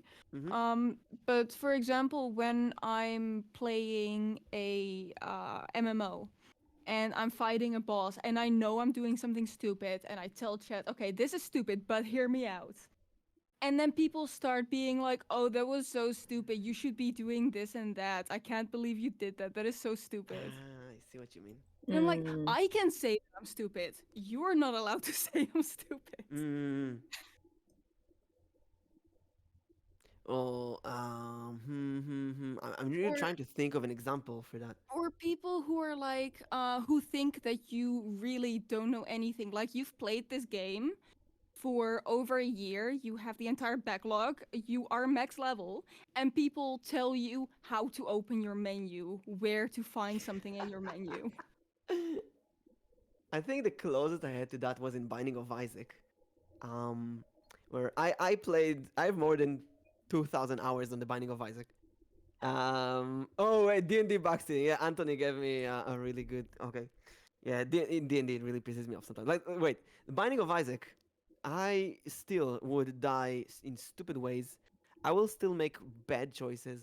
I will still take the wrong item in the wrong place and so on. And I would sometimes take a bad item and say, "Okay, chat, this is a bad item. Do not take it, but I'm gonna take it anyway." Or this is a spiked room. I'm gonna lose health if I go in. Do not go, but I'm gonna go in anyway. Um, and then people would sometimes say stuff like, "Oh, you shouldn't do this. You shouldn't do that. You should go there. You should look for that thing." Can I tell you how to play? Um, so I'm Mimic, trying to what? you sound like the child who the parent says don't do that and they do that. Yeah, exactly. I'm a rebel. When Chet tells me to not to do something, I do it. And uh, and every time something like this happens, I kind of find myself explaining why I'm doing that. And I try to make it funny. Like, oh yeah, I'm going there because there's like a 0.1% that we will get something good. And then rarely something good happens. I say, see, Chet, this is why you take risks. This is why you do stupid things every once in a while. Um, Mm-hmm. but what Virus is saying is about also confident in games. I feel like I've heard that from a lot of female VTubers actually. I've been talking a lot with female VTubers in private, doing tarot readings and so on, and something that is repeating a phenomenon is female VTubers who are being shamed of not being gamers, not being good enough in games. And I actually just read an article about this in my term paper in feminism about how the Twitch community, the male viewers, would sometimes shame female streamers about not being good enough in games. And some female streamers will not stream games because they don't want the backseating, they don't want the condescending, they don't want the viewers to tell them what to do or to I don't know how do you say that in English to menify how do you say Mm, mansplaining mansplaining. mansplaining. Yeah, you don't want people to mansplain how to play the game that you've been playing for like 10 years now. um Yeah, Mansplain, yeah, exactly. mm-hmm. I feel like that's how, for me, personally, that's actually why I like playing FPS games, but I don't stream it. Mm. I think that's like the main reasons. That specifically, I really enjoy FPS games. I just don't like to stream it Mm-hmm. because of all the comments, the backlash, and the hate Actually, that I would get. you say that and I can think of three other female VTuber streamers who have the same issue with FPS games specifically. Mm-hmm. They would feel the competition if they go into the chat, the voice chat in there. People will scream at them, "You're not doing this right. You're not doing that right." And Anton said D&D. When I started, I knew that I'm gonna do. Hello, Gabo, welcome. I knew that I would do D&D on stream at one point, but it took me a while to start. I was terrified of doing D&D because of one reason. I know there are some big D&D content creators out there, and some of them that contacted me, some of them I collab with, and I was terrified of getting criticized of how I play D&D because Mm. I played D&D with children for 12 years, and playing D&D with children is different. than playing with adults. You put less emphasis on the rules and more on having fun. So when I do D&D until now, until actually recently, I only did my own homebrew stuff. So I did VTube High School, and it's completely random, and I make up all the rules on the spot, and it's improv, and it's just fun. But then every once in a while, like really rarely, some dungeon master with 10 years of experience will go and say, that system doesn't make sense. You give too much emphasis on this, and people don't, you discourage people to do that, and you ruining the rules of the game or whatever. And that kind of really popped out to my mind to my head when you said about people condescending you during a game. I've been doing that for 12 years. You come in here and tell me how to do D&D. So recently I gathered the six ladies, as I call them, the six kidneys, and we doing D&D every Thursday. Tomorrow we're gonna do it as well. And I went all out and said, you know what, I'm gonna do D&D 5th edition properly. And recently I took a small vacation. I sat down and I read the entire book, all the manual, all the rules for D&D 5th edition. I said I'm gonna do this properly. All the rules are going to be properly, um, and it feels bad. It feels so bad because there's so many rules that I don't know. You can never know all the rules because there's just so many and so many systems and different stuff, and you can easily forget things, and it can easily be unfair to someone. You can go back and say, "Oh, I needed to use that spell, but I did it because Mimic forgot. He's a bad dungeon master." And someone can go in my chat and say, "Oh, you're a terrible person. You should have done this. You should have done that." Um, and seriously, the only answer you can give is, you know what? You come and do it. You do it. You stream D&D. Yeah, like the only thing you can do is like if you think you can do it better, then come like go stream it yourself. Don't Mm-hmm. put your hate here. But then like still at like some points like it still gets to you. Like the comments Yeah. that they make, because they can Really, make all the comments they want. in gaming, I didn't even consider that it happens to me. But when you said that condescending word, immediately I thought of specific person, two specific people who really kind of tried hinting that I'm not doing D&D properly, and they know how to do D&D. I actually once had to like block someone on all platforms for being extremely condescending about literally everything I said. Mm-hmm. Literally everything. So another thing that sometimes happen is that your chat will kind of start to reflect what you're doing to them. So I see streamers that are very condescending or criticize to their chat, and then they get it back. But sometimes you're not doing that, but you play around with it. Haha, it's funny. We love it, and then they kind of get the hint that it's okay, and they keep doing that. Like this game you have with them. Yeah, I think for me it's because I have a lot of self-deprecating humor. So Mm. I will call myself an idiot. I will say, all these things about myself. So, oh, five, stop. So I think that gives some people the idea that it's okay to treat me the way I treat myself. Yeah. It's kind of like the LootTuber syndrome, where LootTubers are very lewd, but then they are angry when some other random people would be creep and lewd with them. Yeah. Mm-hmm. Sometimes we have to admit that we get what we give to ourselves. If you laugh about yourself, people will laugh at you as well because they think this is how you are. This is the type of streamer this is a part of the game. I think it's fine if people do it as a joke because I know it's a joke. I know they can talk to me normally in any other situation, but there are people who take it like too far, who don't treat it as a joke, Hmm. and who genuinely think that I am that dumb. and then they will DM me about it. They will DM me like about a topic that I was talking about on stream. There's one example when I was talking about how I got two bunnies. Um, and then this person who was this is the person that I had to block, by the way. This person literally DM'd me on Twitter and said, "Oh, if it's a male and a female, make sure they're separated, otherwise they'll have babies." And I'm like, Oh, really? I didn't know that. Oh my gosh. By the way, her bunnies are adorable. the only the only VTuber I know who has bunnies. No shit show. What did you answer? I just blocked him on the spot. I could not deal with that. Okay, this is just a me response. This is probably like I probably wouldn't have said this, but this is probably what I would have thought.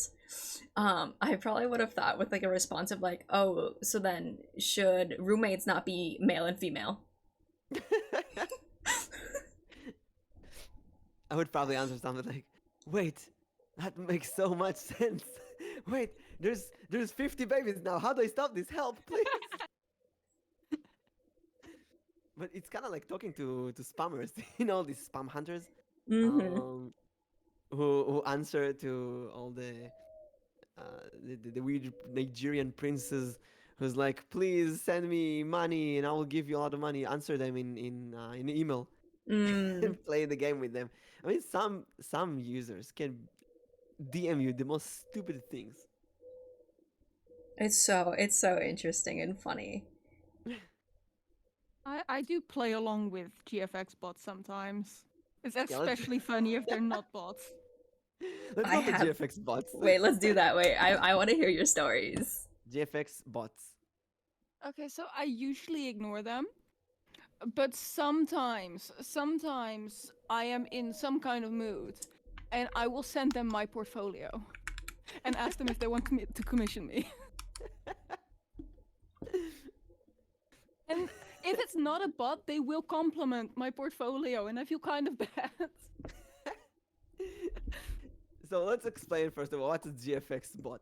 A GFX bot is a derogatory term to people who actually most of them are not bots. They will be scammers, and they will go on Twitter and look for anything that has commission, art, model, rigging, or any kind of these keywords, and they will DM people and say, "Hey, are you streaming? I like your channel. I like your avatar. I think you can improve your channel if you do this and that.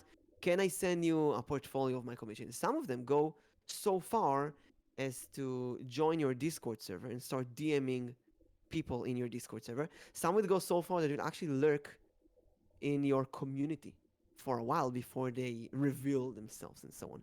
Now, many of those scammers, which we call GFX bots, are very easy to recognize because they have a very stupidly English net. I'll go to my Discord and see the last people I banned. Can already recognize their names. Um, let's see. There was Diana GFX. She has GFX in her name. Many of them have Mm-hmm. GFX in the name, but some of them are like Rebecca Fisher. Yep. What the fuck is Rebecca Fisher? And then you see an obvious stock picture of a beautiful woman. Uh, and these kind of names, Rebecca Fisher, and um, what do they try doing is basically force you to commission them, and then you would either get a very very bad model in return that does seems nothing like the portfolio they showed you, or you will get nothing. And I have Virus, I know yet that. to like play around with them. Oh yeah, don't.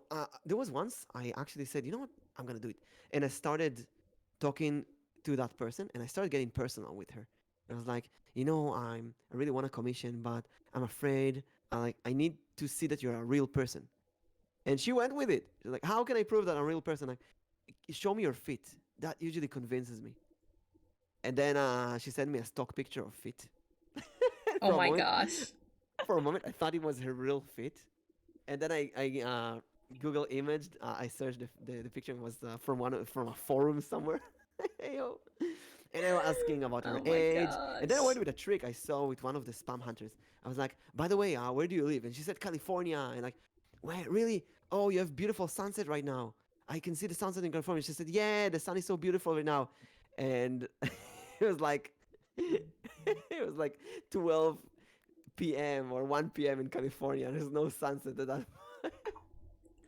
That's oh my So gosh. get them with the time zone. Um, so virus. I know you. There was a time you were a spam, a GFX fighter or something, a scammer. You would help people who got scammed. Mm-hmm. You're still doing that. How does this work? How did it work? I don't have the time for that anymore right now. um, I have a commissions wait list until July. So I don't have time for that at the moment. But if I have time, whenever like I hear about someone specifically being scammed out of a VTuber model, I'll just offer, to make them something simple. Like it won't be like too detailed. It won't be like all of the like specials of the rigging, but like something that works. Mm-hmm. So they at least have something. Is That's it not really enough for them to have nice. a PNG? I mean, yeah, but whenever I hear someone get scammed, I just feel bad for them, and I'm like, Mm, I have the skills to help. it's a Spider-Man syndrome. Do you ever think, and I'm not saying this like in any way, but this is just pure curiosity. Do you ever think by doing that you're trying to promote yourself in a good way, but then people see that as a in a bad way? People see that in a I bad way. don't know what people think of it. I don't ask, but I'm sure it helps my portfolio too. Mm-hmm. I mean, you And put it in your portfolio later and you get. yeah. And I mean it in like in a bad way. It's like the same thing as like how GFX bots like come and say like, do you wanna Uh, buy I this don't or think that? I don't think I've ever had anyone respond badly to it. Mm. Mm. I also don't think she's doing that in a penetrative way. So GFX bot would come to you and DM you, "Hey, do you want to commission me?" Um, but the proper artists they don't do that. I figure they just put their stuff on their Twitter, on their stream, and people will come to them. I Yeah, think. that's usually how that works. Yeah. Did you, Virus? Do you have any? Did you ever go and ask people to commission you? Do you ever feel like the need to do that? Oh no, no, no, no. I I'm too shy. That's like I think this is the first sign for a scammer in my book. Someone who goes to you and asks you to commission them. That is so strange. It's like coming to. It's like what we said earlier. Me going to someone and asking them to sub to me or to raid me or to follow me. It's like, what? That's. I mean, there's a call to action. Mm-hmm. Please, if you have time, consider checking my Twitter and such. But there's a there's a there's a borderline. I feel like DMs are too personal for that. Mm-hmm. If you just make a tweet on your own account and you're like, hey, here's my portfolio, like check it out if you have the time, maybe commission me. That's Mm-hmm. normal. But actually DMing someone, that's taking it to a personal level that I would not be comfortable with myself. Or going to someone's Discord server or someone's stream. Oh yeah, Mm-hmm. that's intrusive. Yeah. Silversteve says, I remember getting a scam message once on my phone, not online, just a random number. So I called it, had a containment breach femur break audio play. They What? say the person on the other end threatened to call police on me. So that's a scam message using someone else's phone number, so you can't trace the message. They also do that. And Austrian says, Mm. recently I commissioned someone that looked like a scammer, so I asked for payment after, and I got something good. But oh, you asked to pay after the commission. I got something good, but then I commissioned a banner from them, and they used AI art. Ugh. So, Virus, what's your opinion on people? I heard there's a lot of people on Fiverr using AI art when they get commissions. I think it's fine to play around with AR, art for yourself. When it comes to commissions, you'd have to make it absolutely 100% perfectly clear that you're using AI, otherwise, it's kind of a scam. Mm-hmm. Mm-hmm. So going from GFX bots to oh wait, I want to ask, GFX bots, are they in any way a competition to you? Because I've been kind of ranting about VTweeters before. Those people who claim that they're VTubers, but they're not actually doing any content except for tweets. And I kind of feel like they are bad influence for my potential viewers. They kind of give the bad, um, how do I say that? They give a bad name to VTubers. They're like, hey, what if all VTubers are like that? And then people come to my stream and some might get the wrong impression that I'm like those VTweeters. I don't know, steer drama or LootTuber or something like that. Because it's people who do the same thing as me, but they do it in a bad way that I feel like represents me in a bad way. Yeah, bad impression. Yeah. So, do you feel like GFX bots give bad impression to actual artists or actual riggers? They might, but I feel like most people will recognize the difference between a Mm. GFX bot and an actual artist. Mm. Mm-hmm.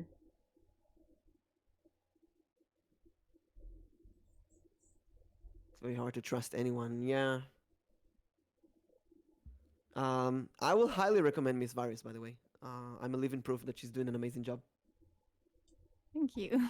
Both dice model and I will say this. I was actually looking for artists and riggers for a while I wanted to go to my human form. But I went. MissVyris is my VTuber mama.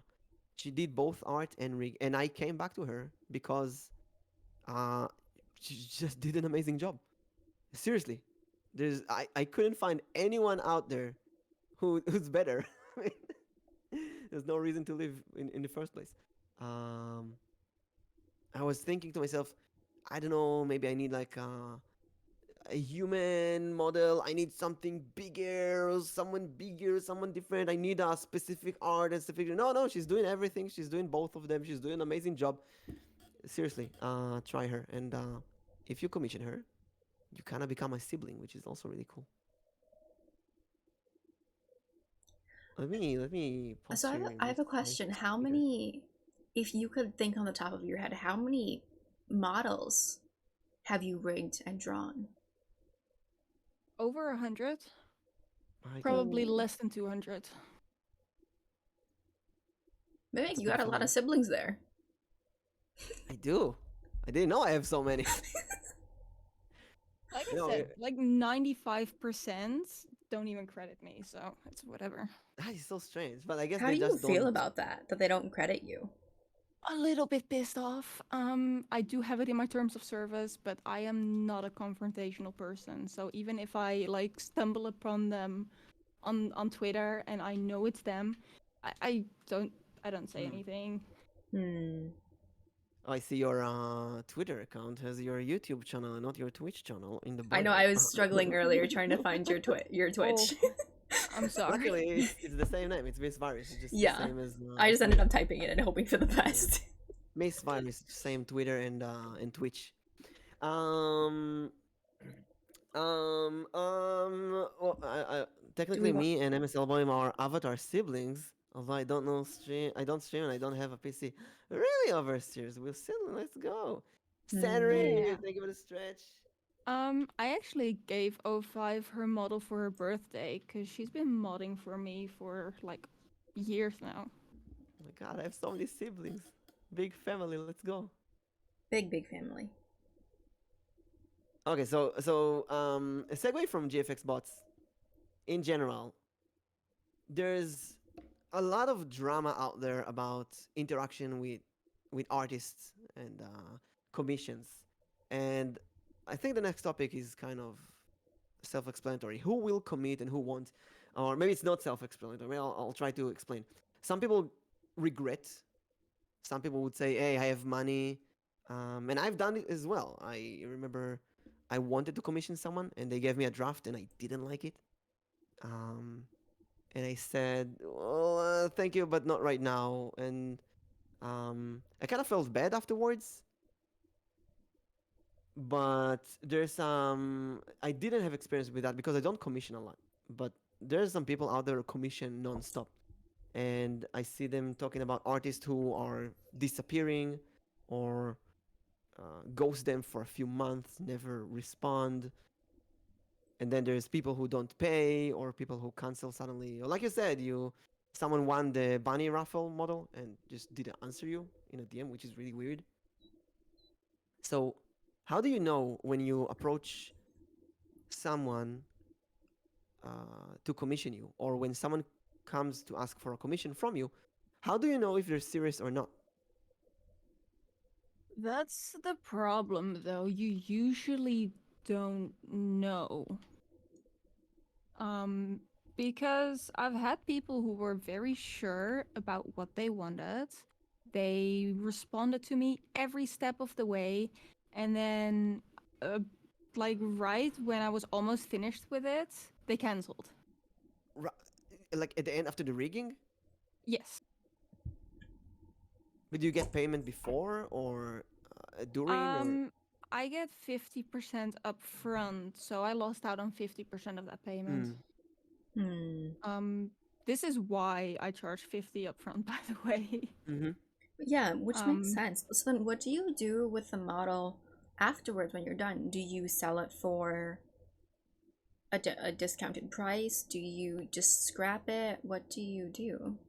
I don't think I could, in full conscious, sell the model because the character belongs to someone else. Ah, I Um, see. Hmm. so it's just like, oh, okay, well, this person's going on my blacklist, Mm, I see. and that's about all I can do. Um, There's yeah. a there's another VTuber I know, Chibo, who I collab with a few times, and she's drawing models, and then she just sells them on Twitter. It's like, here's a new child who wants to buy them, Here's a and new people pay. child. Like, a new child. I just met a new child who wants to buy. She take like $200, and instantly people buy them, and she moves on to the next child, and that's great. Thank you for the double stretch, double edge hydrate. You have to drink yourself. Ah, you two ladies drink and stretch. Oh, there goes my shoulder. Ah. I remember recently, I've seen this. I stay the hell away from drama. If there's a drama post, I read it. I love reading that, but I will never intervene. But this was about someone who's a rigger, I think, and she did a very expensive job for someone, and then that person kind of dragged them for a while and made them say, I don't have money, I'll have money next month, please continue the work and so on. I planned everything, and then they didn't pay, and then after the model was ready, they canceled. Yeah, that's a huge red flag. Yeah, and she was venting on Twitter, and many people said, say the name of the person. She was like, I don't want to say the name of the person. She sent DMs and so on, and I was just going there and said, sell the model, put it on Twitter on sale, people will buy it. I don't know if she did it or not, but I got like 200 likes in a day. Uh, that was crazy. So there's a lot of people who agreed with that thing. Maybe it should be in the contract. If they cancel, you get no. That's weird. You can't really get ownership unless you drew the character. Yeah, unless you are the one who designed the character with input from the customer. Mm-hmm. Have you Um, ever thought about making an option of like in like the terms of the agreement of if you don't pay for this and like this is a box that you have to have like them check yes or no that they would be okay with you reselling it? I have complicated feelings about that because, Mm-hmm. like I said, the character like still belongs to them. Mm-hmm. But if it's a character that you designed with them, then you Mm-hmm. Oh, can if easily it's do that. something that I designed, then yeah. Mhm. I'm trying to think of me in kind of. I used to do lore writing for other VTubers. Like Alstrian here, we had a lore session, collab. I wrote his lore, and I'm thinking, let's say someone pays me to write their lore, and then they say, I changed. I'm not a vampire anymore. I'm now an astronaut VTuber. I just wrote a lore for a vampire VTuber. What do I do with that? And my artist self-degrading, I'm not good enough kind of feeling tells me nobody will want that junk. But maybe I can put it on. But then again, it's just text. I don't know. Put the first 500 words and tell them, there's like 10 pages of this lore. If you want to buy that, it's kind of weird. That is a Mm. real problem, by the way. People changing their minds about something like huge, like most of the way through. So like, let's say, oh, I don't want to be a dice. I want to be a frog suddenly. That is a big change. That is Like a that's a big major change. change. Yeah, but listen, I was thinking I want to be a frog tuber. It's gonna be so cool. And I needed to change everything, but the eyes. You can leave the eyes. I'm gonna be a frog with 20 in the eyes. That kind of big change. What kind of big changes do you mean?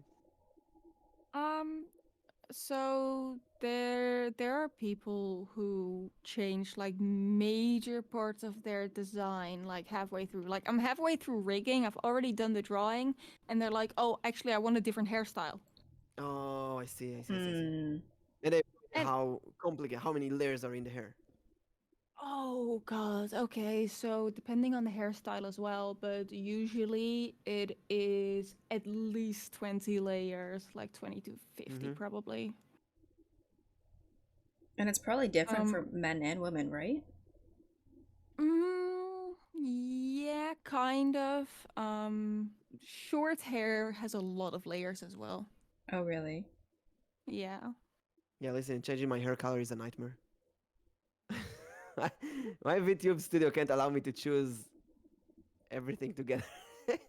Is there a way to clump all the hair layers into a group? VTube Studio, can we have this update? Group layers. How's that? Give me all the hair layers as one group, all the skin layers as one group, and then I can change them individually if I want, but I can also change them all together. That's that would be a huge update. But yeah, I kind of just wish people would stick with it if they give the okay to the model before I start rigging. Mm-hmm. Or if they like if I'm at the sketching phase and I send the work in progress, because you would know how many work in progress I sent. um but I sent so many screenshots for this reason, so Mm-hmm. I don't have to change anything afterwards, after I'm already done shading, after I Mm-hmm. started rigging. Um, but there are still people who change their minds like halfway through, and Yeah. that is a big red flag for me. I count those as revisions. Oh, so I was Yeah, and about to that's more ask, money. do you charge for those revisions?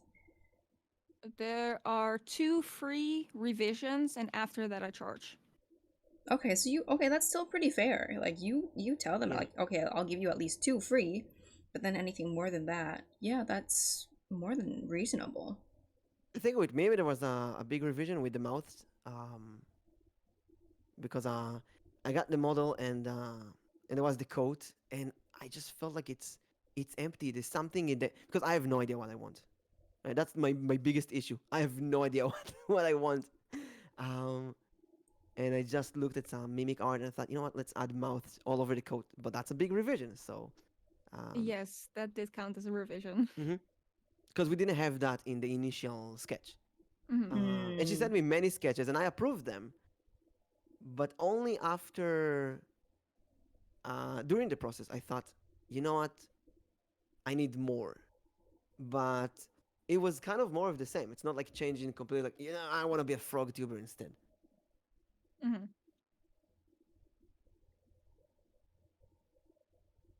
Yeah, if I Imagine you have just to turning into a frog. scrap, if I I can have to scrap the entire thing, then it's like I'm not doing that. yeah, There's that's no way. pay everything. What our virus rate? Asking for our friend. Can you give us your rates, or is it a DM different I for can every give person? you my rates. Yeah. It's on my card actually. So I charge separately for model and rig. Let me pull it up, but I know both of them are between 160 and 300. I feel Also, like that's not bad. this is Miss Virus's Virus to the. This is her. You have two Twitters, right? Or do you use the other one? Yes. One is for like streaming and stuff, like my regular one, and the other one is for Mm. commissions specifically. I like to keep them separated because my DMs are a mess. I see. And that's her That's fair. card. That's the website with all of the commissions, portfolio prices. But I need to update my portfolio. Hey, I'm there. Let's go. Oh, this What a is weird so senior stuff. cool. And also the new Scruffy model, Hmm. which now I can say she's my sibling. Let's go. Oh, hey, it's Mimic. Look at that. Look at me. Woo. With these stupid cat eyes. Why they get those cat eyes? Every time I put them, I'm like, no, why? I mean, I like it, but it's so. Should have made you an Amogus instead. in a mo- I was actually thinking of asking you to do a troll face as one of them. But It I would thought be maybe that's so would hard do. to rig. Maybe that was too much. It's just troll face. And one of them, the hat, mouth, and tongue, just put that as my face. But I think that's too much. Let's do some classic stuff. Maybe in the future. Ah, I love your car. This is the way that you have this set up is amazing. Thank you. I try to make it as clear as possible. mm-hmm. Can clearly see all the art and all the rigging. Mm-hmm. Oh, and there's my family here. Let's go. Now I can see who they are. Ooh, so many people I don't know. I try to credit everyone, but some people I just don't know their socials. Shouldn't you ask for that in the first place? When you. Those were from Fiverr, so it was like Oh, I see. Oh. Also, I believe the Bunny VTuber model is free, right? yes. So those who want, this is the Chinese New Year model she made from a raffle. And since nobody got it, it's free on Coffee. You can get it for $0. And you get a fully rigged, cute bunny model. I All would that's highly recommend. required is credits. Yeah, you have to credit MissVyris. Um, Oh, that's so cute. and where the credit in the Twitter bio, in the YouTube video that you use, or Twitch video, where is the credit supposed to be? Just anywhere you use it. Mm. So credit her. Lone Wolf, thank you for double-edged hydrate. You have to drink yourself as well. So those who want to check out her card, um, you can get to be my sibling. Let's see. Um, so to know who will commit and who will not commit, you basically just make a blacklist. You just learn on the go. Yeah, pretty much. Because there are some people who seem not very reliable at first. Mm. But like one of those people actually turned out to be a long-term customer. She keeps coming back for model upgrades, so I see. Hmm. So, what would be one tip that you give someone who wants to start learning how to rig themselves? Like draw their own model and start rigging. watch a lot of YouTube tutorials, join the Live 2D Discord because people are there to help you. You can learn so much from other riggers, and just play around with it. Also, don't get the trial for Live 2D if you're just starting out. Just use the free version. Because if you activate the trial immediately, you're just wasting it. Yeah, like the 30 days or something, or 15, 14 days, I think it's 7 days, 40. 40 days. Meaning, do you Mm. want voice acting in a game? I'm doing the voice acting in a game. I'm doing that. I'm the voice actor. Hello, Fedora. Meet MissVyris, my mom, my actual real life mom. No, I'm joking. Let's see. So if you're an artist, a rigger, or a customer, how do you approach or deal with customers and artist needs? So you said that you show multiple screenshots of the process. Hmm. Um, how do you communicate in commissions? Like, how do you recommend to ask for commissions? How do you recommend to deal? I mean, what's the length that I can go with changes? Let's say I don't like this. I really wanna tell the artist, but I also feel like if I tell them, I may bother them. Maybe it's too big of a change for Always them. say it. You can either get a yes or a no, but always specify that you want something changed. Mm. Don't wait with that. So say as soon as possible. Yes. And what's your opinion on artists who disappear or uh, don't communicate their process? I think it's a bad business practice. Essentially, if you're offering commissions, you have to treat it like a business. Hmm. So, you have to get into the customer service spirit. It is very, very important to communicate. And I know I drop off the face of the earth sometimes, but I try to say when that happens. To communicate uh, Mhm. with your customers. Also, I see you have the list of the coin. Where is it? I lost it. The Current, commission list, current. commission tracker. Yeah, On yeah. Trello. I keep track of that also for myself because sometimes I just get confused about what I was doing. Mm-hmm. ADD brain. So yeah, my wait list for June is full at the moment. Mm-hmm. I see the list and I'm So not there, and I'm feeling like I need to get in that list. I need to commission her something. But also, I see a lot of VTubers who change their outfit every month. Like Iron Mouse is the biggest one. Every month, every season, she has a complete new model. Mhm. And I'm feeling like I have everything I need. what? What kind of upgrades or changes would you recommend me to do to spice things up? um I I honestly don't know. I'm not a designer. I just look at the references and make a model. Hmm. I know Lizer. I think you remember him. Yeah, yeah, yeah. He recently got a model upgrade and then another one on top of that. Mm. What's the Like difference between them? immediately. Okay, so the first upgrade he got was a more adult looking model, right? Mm-hmm. Which was really fun to work on. And then the second one was a not safe for work version. Oh, I see. I kind of, in a way, I treat myself like a Pokemon with three forms. So my dice model was my first form. This is my second form. One day, one day in the future, I'll have this adult, muscular, not safe for work form. Lewd and muscular. That would be my That Charizard form. will be an interesting day. That I really think that my voice changed when I changed to a human model. I don't know why. It just feels like I need to take myself a bit more seriously. As a dice, I could be more shenanigans crazy, and like now I'm a bit more grown up, I think. And if I'll see it's crazy. You see the model move with VTube Studio, and it gives you a voice. It's like when I'm voice acting in a game.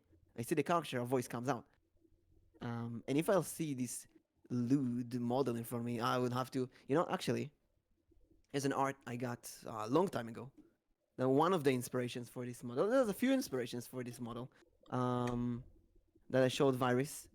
I think the biggest one I'd say is this art by Misana. I'd say this is the most similar to the model. Hmm. And that also kind of gave me the same voice that I'm doing right now, in a way. I never thought of that, but the voice really comes out. That's the kind of the same voice. And then there's another art that I got that I won in a raffle a lot of time ago. That's the one. And that's, I think, Ooh. and I don't use it today, but for a while, I've been thinking of using that. Just really give you this, hello there, gamers. How's your Mm-hmm. day? Kind of like deeper voice. Oh, you look so beautiful today. Do you want me to roll your luck? Come here, sit on my knee. You're dead.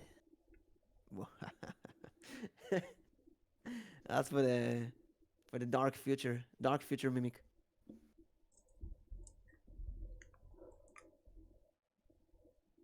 But at the end of the day, I thought, my mama is the best one to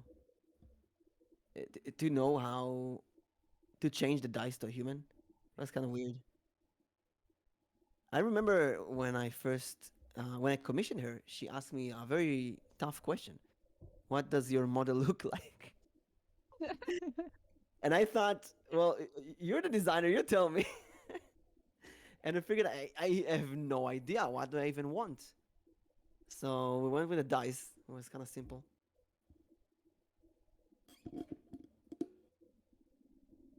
So then, who Um, came up with like your like who did you guys both work on the design together or? I can actually show this sketch. I have this big D20 on my table from D&D in real life from presentations. Um, and I just said, you know what? I'm gonna do D&D at one point. So just make me a dice. And I can't do half. I can't just tell her do something. I need to know what's gonna happen, right? Mm-hmm. I need to tell her what I want. I need to present my thoughts. I need to give her. I know that I need to. If I want to get something good, I will need to show her exactly what I want. I'm looking for that. But I have no idea where it is. I sent her the worst sketch that you can imagine. Do you I remember can that? work with that. I kind of remember, yes. Oh, there it is. Obviously, I put it in the trash folder. It was I'm, actually very helpful. was it? Yeah, I mean, even a bad sketch is still a reference, you know? Yeah, it's better than no sketch. So thankfully for the human model, I had a lot of people. Oh wait, look at that. So for the human model sketch, I made this in Photoshop. I basically took the basic sketch she made, and then I took all kind of art pieces and stuff that I like and other arts that and said this here, this that, this here, this that, this here, this that, and it worked. It really gave her a sense of what I kind of want, and at the same time, I also sat down with myself and thought what I want. Hmm. Uh, so that's one thing.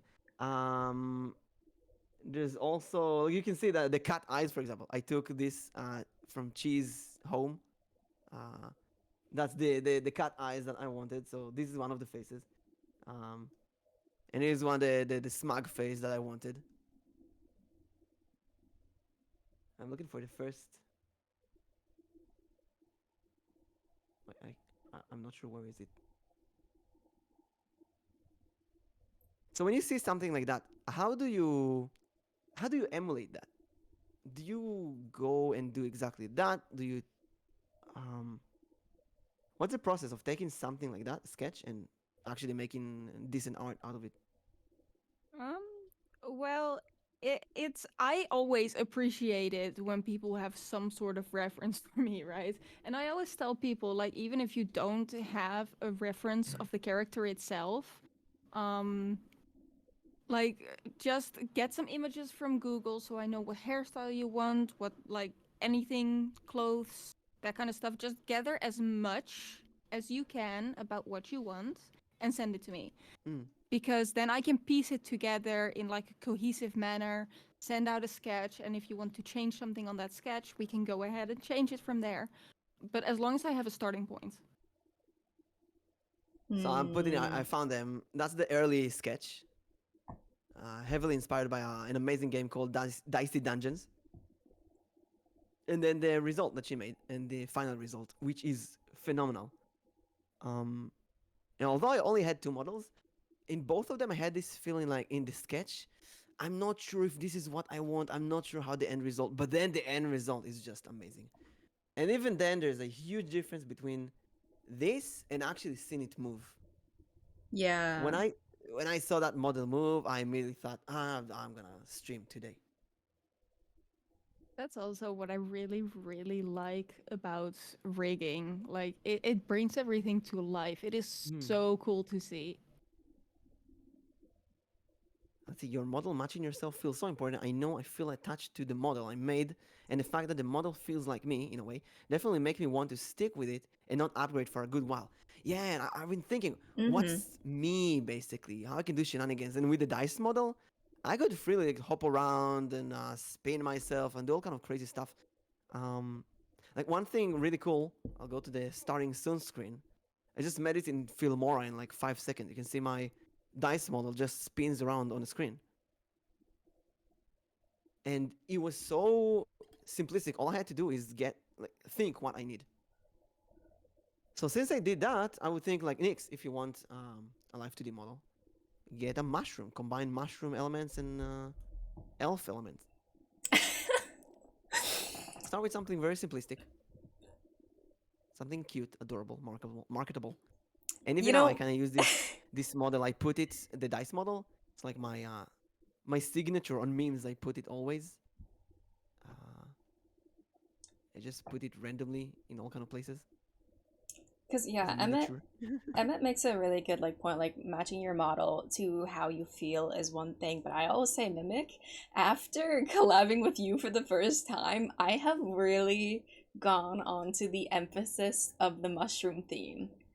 As after coming back from my hiatus, I actually have made a lot of changes to all of my overlays, which includes the starting soon screen, be right back, and see you next time screen. And when I'm done with school, so I'm going on summer break soon and starting up work, I'm actually gonna have more time to really work on more art themed towards mushrooms, because I actually have been asked if I will have a mushroom emote, which will be done eventually. But I really never went into the theme of mushroom until Mimic started making so many different animations of it, of like, oh, here, let's put a mushroom here, let's put a mushroom there. Animations. And it's just kind of like, you go into the theme and it's just kind of like, if you see that theme as yourself and you can find a way to really connect with it and express yourself through it, I think that's what really matters.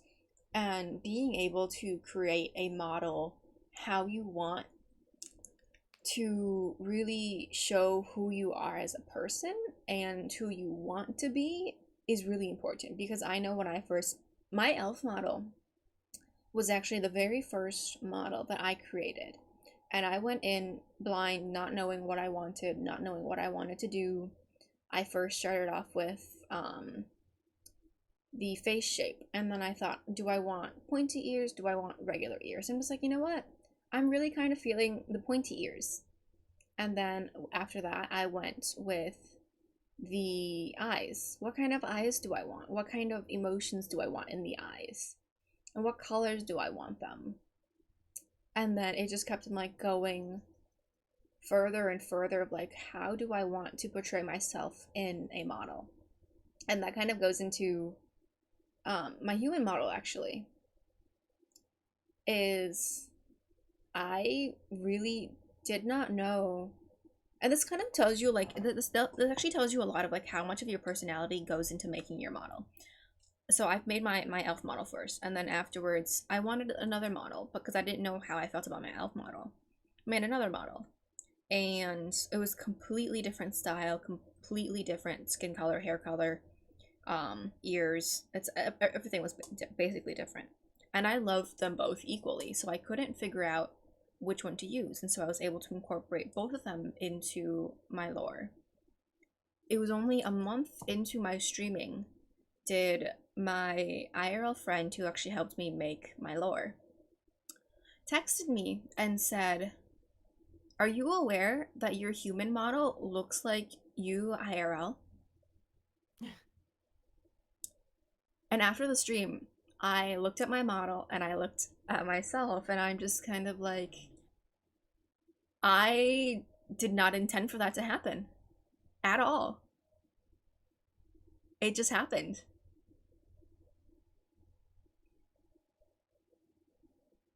And so that just kind of shows you, like, when you make your model, whether or not you're the one designing it, drawing it, or just even like creating the idea of it, you put yourself in the model without even thinking about it.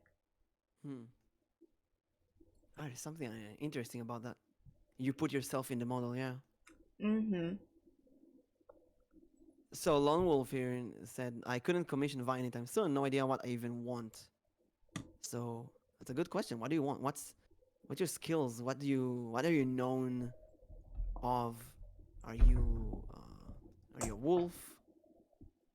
Are you a lone wolf?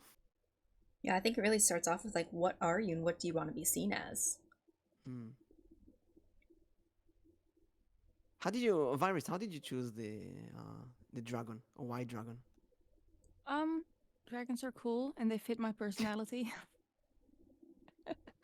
Yeah, I feel like cool. At the end of the day, just like whatever fits your personality and whatever you enjoy. Yeah, that's why I think dragons definitely fit me, because it's like I'm a dragon, but I can't even breathe fire. All that comes out is moderate air. Moderate air.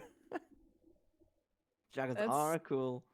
That's kind of that perfectly fits with my personality. Also, my model accurately represents me in a very big way, and that's that she always looks smug. I don't know if that's the tracking, I don't know if that's the way I drew it, but she always looks smug.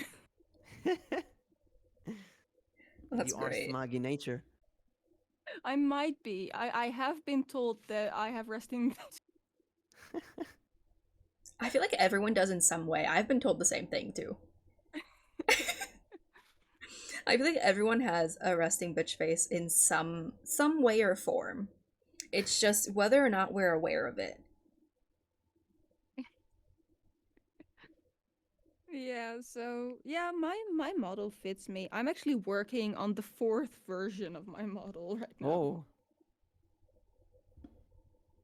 She's been growing as my skills have been growing.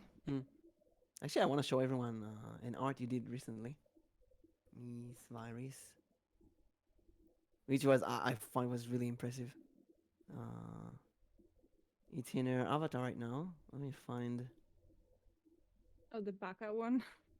the back one. Yeah, it's gorgeous. Thank you. Look at this. Look at my beautiful mama. Oh, that's so pretty. That is entirely my personality. I love perfection. That is great. Thank you. Also, she has sketch commissions if you guys want that kind of drawing. I usually don't do sketch commissions, but I realized that my Live 2D payment is coming up and I'm broke. I'm actually very tempted. I know, I'm also very tempted. But I'm also very broke. I'm tempted. Maybe I want this exactly same pose. I'm like seeing this. I actually haven't ever commissioned anyone to draw anything, just because like, one, I'm broke, and two, I never really thought of like having someone else commission something. But like that drawing, yeah, it's really good. I don't know why I love it so much. What I love about this so much, it's gorgeous That's actually eyes. the first drawing that I did on my tablet, like away from my Oh, desk. That's the first time that I drew away from my desk, like actually using the built-in software. that's 15 Mm. pounds, not right? Yeah. That includes background or just this model? Just the character. Mm-hmm. I'm not But you, good at backgrounds. but you can use that as a PNG reactive, I would guess. Mm-hmm. I'll take one. I'll take one. I'll take it. It's gonna be my first art commission, actually. My first ever art commission. Where do I send you the instructions? In a DM? Yeah, you can do it in a DM. I think you can attach a note to on the commission Everyone, page. I'm gonna do it right now. I'm gonna DM her. I want a commission. Do I pay upfront or do I pay afterwards? I think you pay upfront through Kofi. Okay. Here's what I want. This, but my human model. Same clothes. Uh, same expression. Same abs. Uh, maybe no shirt, right? No shirt, coat with teeth. I feel like we can Didn't all even go for the imagine. crop top.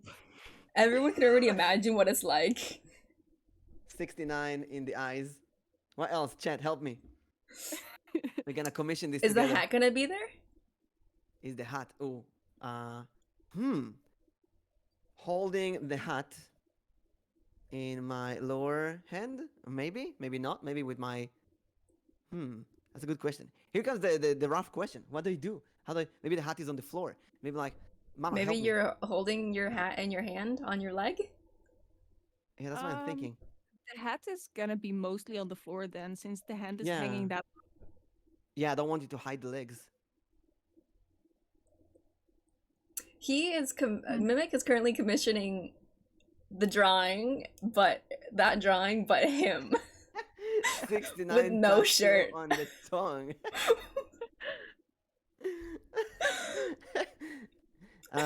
Number 6 on one thigh. Or maybe 69 on the thighs. No, I have 69 in the eyes though. Oh, In the you can't see. You can only see one eye because the hair. Maybe the hair. I like the hair hiding one eye. That's really gorgeous. mm-hmm. That's actually got something to do with this design being closer to the new model that I'm making for myself, and one eye is quite a bit different than the other. Oh, I love that. The hair here is so gorgeous, and the shirt, the jacket, like falling, revealing the shoulder. I love that as well. Thank you. The same exact pose. Yes, yes, exactly the same pose. Same face expression. Mm-hmm. Um, just gonna figure out the rest of the parts. Let's say holding the hat in my lower hand. Uh, Random numbers on the body. I don't know. We'll figure out the numbers later. Maybe I don't know. Make it sexy. Make it sexy. You're giving me too much creative freedom if you say that. Yeah, I'll trust you with a sketch. I'll play right now. That's gonna be so interesting. I'm so excited to see that actually.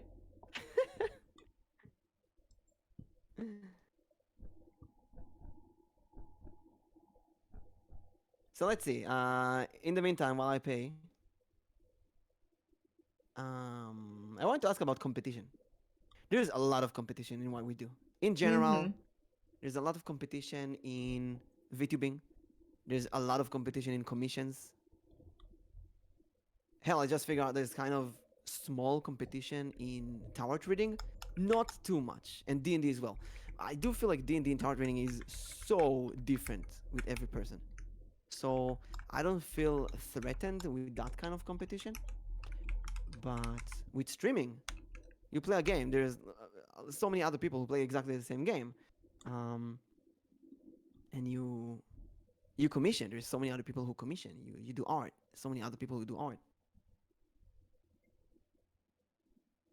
So how do you deal with the competition as an artist or as a streamer? To be honest, I've stopped seeing other people as competition because it's not productive for anyone to think that way. It's more viewers can choose who they watch, who they want to commission. Like they can make their own decision based on what they see, right? So I feel like it is better as artists, as streamers, to just lift each other up. So like, create a network Yeah, of other artists. just, help each other out. Like people will commission who they commission, people will watch who they watch. Nothing is going to change that. Like less competition doesn't mean that people will specifically watch you or specifically commission you. So, Yeah. Because like the people who will come and commission you, they came to you for a reason. They've seen your portfolio, they've seen what you can do, they've seen other, maybe they've seen Mimic and they say, okay, I like how Mimic's model looks. I'm gonna go to MissVyris and get my model from her. Or if they see someone else that they really like, they get it from them. I think you find the theme and the style that you like, and then you go from there. yeah, exactly.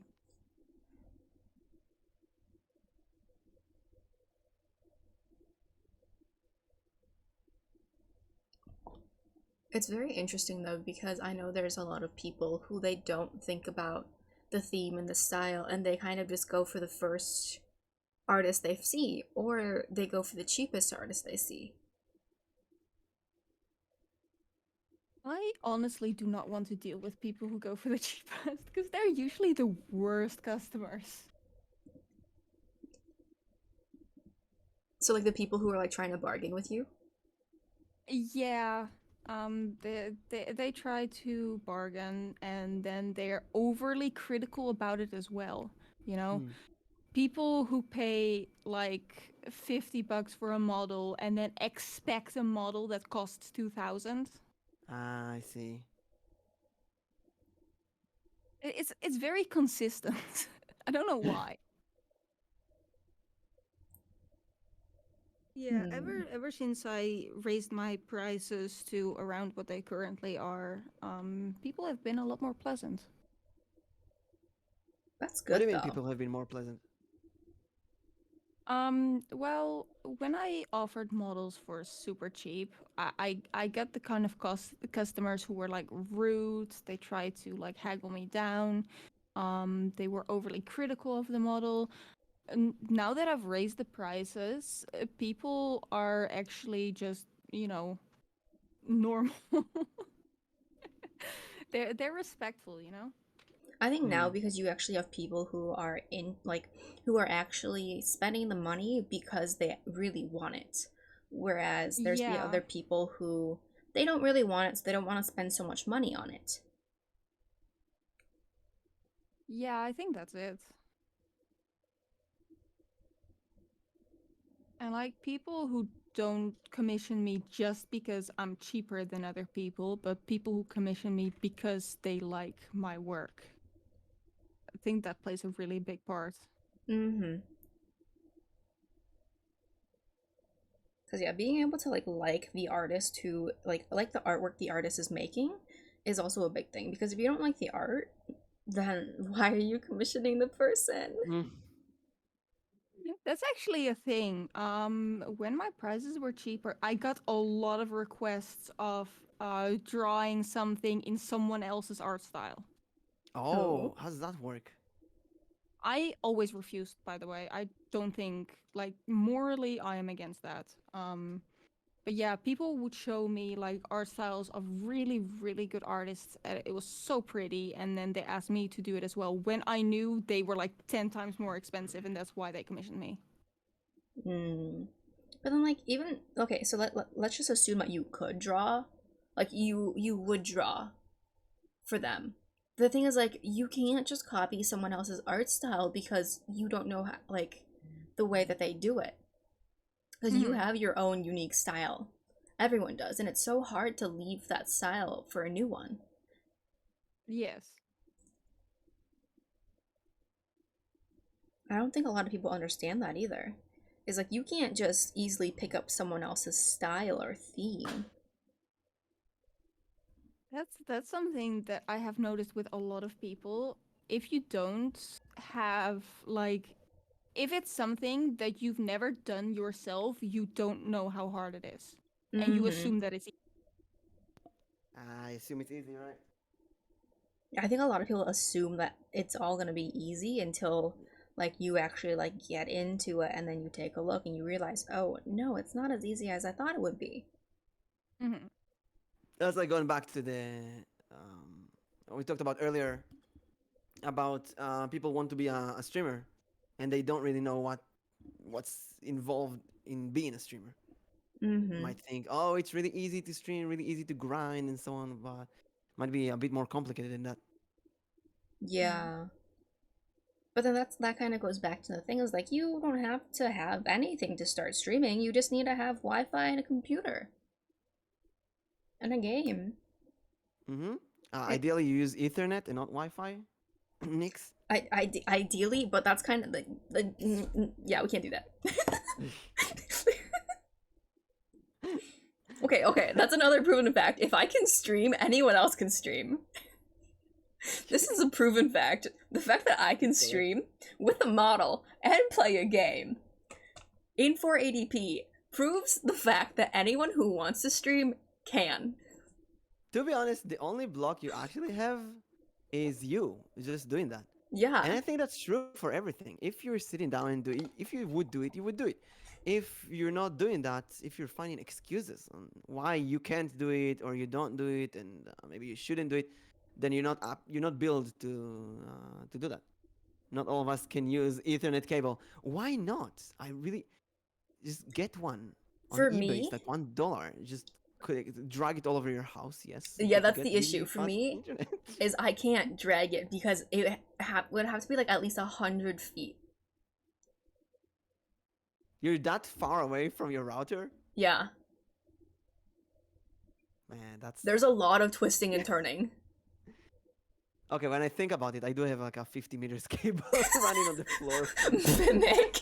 He was like, now that I think about it, yeah, I have Mimic, that's why I can't. It's so far. It's like next to the wall, so nobody notices. But here there's a big cable that drags from my second floor all the way down to the router. But you got good internet. I'm asking everyone here to donate me a PC so I can stream. I've seen some people stream with their PlayStation, with their phone. You can do a podcast like this. I know a lot of people who stream on their laptops actually. Yeah, laptops as well. Totally donate 05 so they get to play some PC only games. You can stream in any way that you want to. Actually, one thing that also pushed me into streaming was someone had told me, what's stopping you from streaming? And I said, nothing.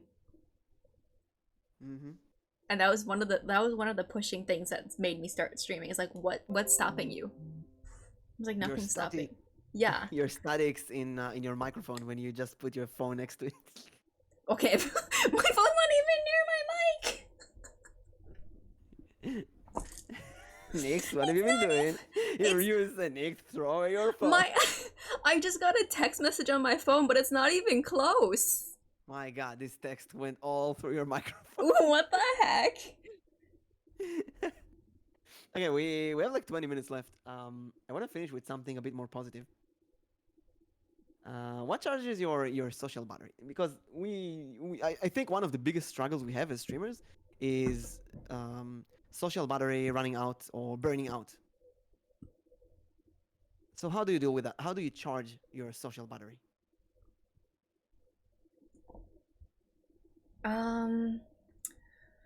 Like social battery, like IRL, or social battery for like streaming, or for streaming, I'd say your streaming battery. Sleep. Sleep. Long time with casual hobbies. Mm. Varys, how about you? You have what is the social battery? um, some people are getting overwhelmed when they communicate with too many people at once, and they kind of need some alone time, or maybe, like Sakamoto said, do some casual hobbies. Tonight, for example, I'm gonna go to my friends to play a game called Frosthaven, which is the sequel to Gloomhaven. We're gonna start that, and it's an in real life board game. So it's kind of put your phone away for a while, stay away from Twitter, stay away from the internet. So this is when we blow up Mimic's Twitter. Mm-hmm. Yeah, that's the time. I think I just like to put on a long YouTube playlist of a game and just play some Sudoku while listening in the background. Sometimes, you know. Oh. Just me time.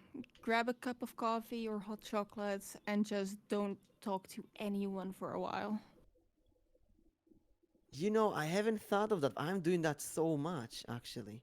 It's kind of. I remember I had this debate with my parents on why they watch reality shows, because they're addicted. My whole family is addicted to Big Brother and Survival, and all of these reality shows. And I can't stand them. And I asked them why. Why do you watch them? And I think one of them said, "Listen, we work the whole day. We talk to people the whole day. Sometimes you just want to sit down in front of the television and turn off your brain, and someone else will choose what you watch and what's the pacing, and you just don't care. And there's no stakes. You miss an episode, who cares?" And I've been doing that, kind of like what you said with playlist. I would put a playlist of a video game, or I would put a speed run of a game. I just sat down and watched a speed run of Spiritfarer, which, to be honest, wasn't a good game for streaming. It was kind of boring and got really low views on it. And then after I finished that, which was a fun game, but not for streaming, after I finished that, I sat down playing Diablo 2 while watching a speedrun of Spiritfarer, which is 5 hours. A speed run that's 5 hours? Yes, it's one of those games. I feel like that's no longer a speed run. That's a let's play through the whole game. For me, it took 30 Slowly. hours, the whole game. This is Oh a my really slow game. gosh. There's a lot of stuff happening in it. So yeah, a 5 hour speedrun, it's interesting to see where it goes. And there's a lot of room for mistakes.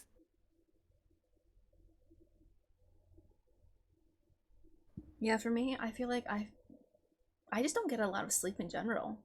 And so like being able just to sleep and like physically recharge Mm-hmm. is really what helps for me. Cause then like for me, like my physically and mentally, I reset when I go to sleep. So whatever happened like the day before, all those feelings, all those emotions are kind of they're gone. Mm-hmm. Like I don't think about them anymore. So like if I had like a bad day the day before, I'll go to sleep. Next day I'll be completely fine because it's no longer. I no longer have really like strong feelings about it. So you say more sleep. More sleep. Sleep more, normal sleeping cycles, eat, drink water, Yes. Be all stuff healthy we don't essentially. go outside, touch grass, touch sun. I do touch grass every day. That's one thing that I do. I touch grass every single day. That's good. Virus, I- check. Do you touch grass? I feed my bunnies hay. Does that count? Yay! It's you it's touch interaction with nature. Where's Messi? She Also, was here a moment. sleeping makes me feel anxious. Oh, what? How? Well, you sleep for a third of your life. Hmm. And I'm getting older. And it reminds me that I'm just getting older so fast. I You need know- more time. You turned 176 today. Let's go. You know, I say that to many VTubers who say that they grow older. No matter what, I will always be older than you. I just turned 37. And I have to say to everyone, it is exactly the same. There's nothing different. It's exactly the same. I know. Since, 25-ish, it's exactly the same. from there. Just smooth sail all the way. I don't know. Maybe at 40 it changes, but up to now it's the same. Grass I scary. I feel like I'm getting older in a few more days, and it's just kind of like, yeah, I don't really, even like now, like I don't feel different than I was like last year. hmm Grass too much work. Go outside, sleep in the grass. Actually, seen my mom, who's naturally she's older than me. I've seen her in the last year or so. We have a really, really big garden, and she invested a lot in that garden. And she, once a day, she gets out and she sits in the garden and she just takes the sun. And she's doing work. She's taking her laptop and she works outside for like 1 hour. And I'm thinking, why am I not doing that? Why am I not taking a laptop and goes outside 1 hour in our garden and sit there? Or I don't know, do a collab while I'm outside. Talk in Discord from my phone. An outside collab. Why not? Yeah. Yeah. We're I gonna know leave. why I wouldn't. Why? Tell us. Because all my neighbors are crackheads and they could come at me Oh. with knives at any time. Okay, you know what? That's valid. Mm. I've been blessed with grass around my house, and Nyx have been blessed with snow. So Oh, snow's gone. We actually grass is growing and there's flowers outside. let's go. So now So- we're touching grass every day. Let's see if there's more questions from the viewers or anyone in chat. Do you have any last thing you want to ask us or ask Virus here? Anything that got your interest?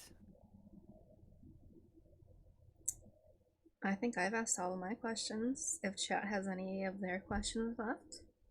Yo, outdoor writing or D&D collab? Oh, that sounds good. Oh, Didi-chan, I'm waiting. And there's the group.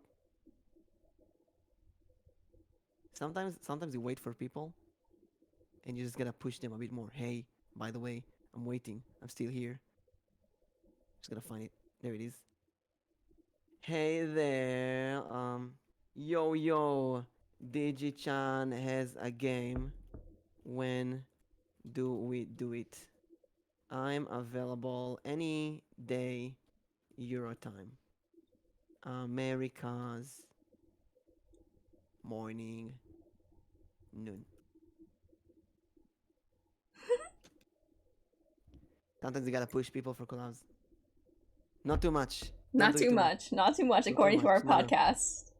Yes, according to a podcast, you never push people for a collab because you will regret it. But every once in a Mhm. while.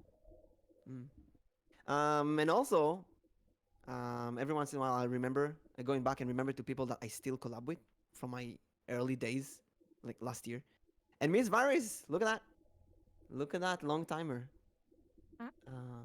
I mean, you were one of my first collabs ever. And we're still here together. So that's, I think, in this never-ending change of a VTuber world, I think it's really precious to have someone that you keep contact with for a whole year. That's, Mhm. I that's am really, completely drama free and I'll always be here. that's amazing.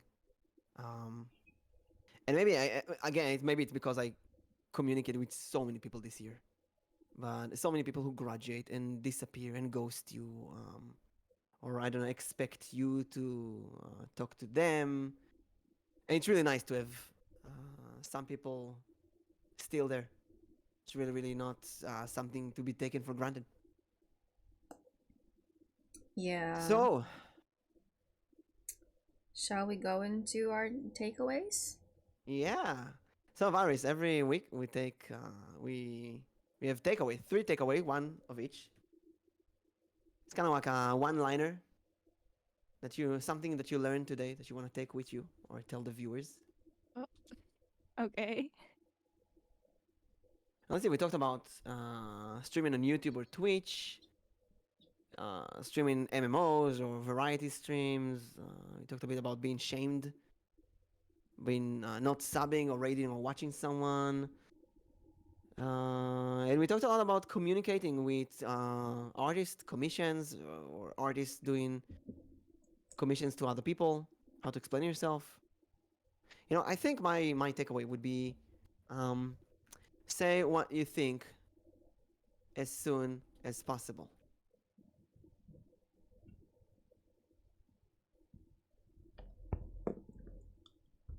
Say what you think as soon as possible, especially with commissions.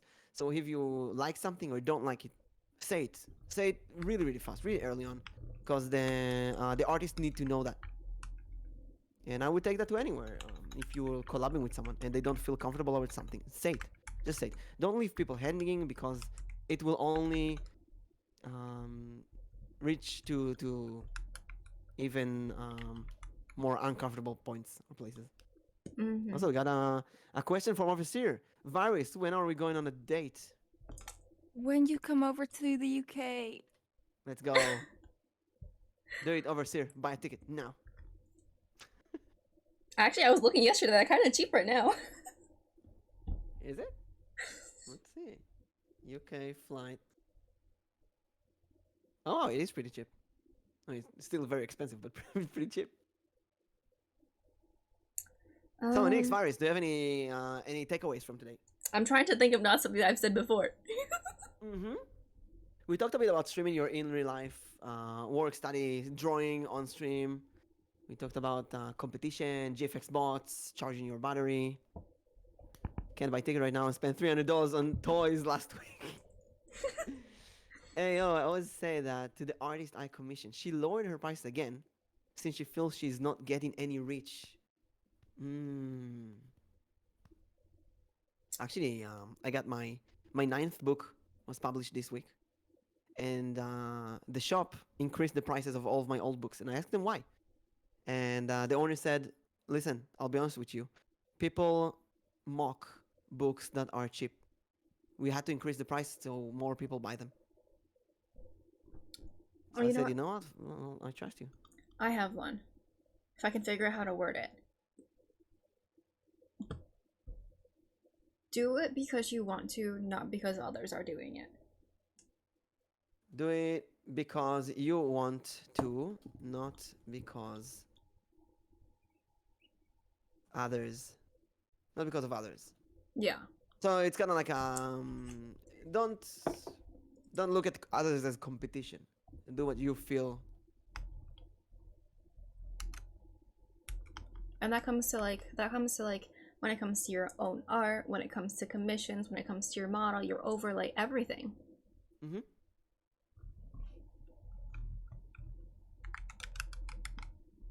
I'm still thinking. I don't. Let's see. 80 Is there... kicking in. Yeah. Same here. This week, it's long this week. Mm-hmm. We can think together or something. Like something about GFX bot, maybe. What's your get-go solution to them? I don't know how to get rid of them. I don't know how to get rid. We need a spray anti. Portfolio. Send me your resume. Send me your resume. We said that virus in one of the earlier show. With people who ask you for collabs, but you don't want to collab with them. Send me your resume.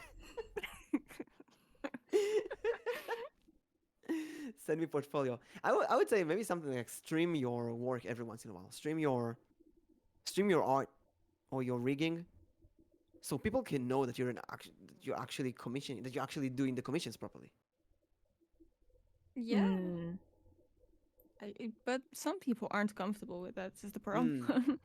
So how do you balance between when you feel like you need to stream that and when you don't want to stream that?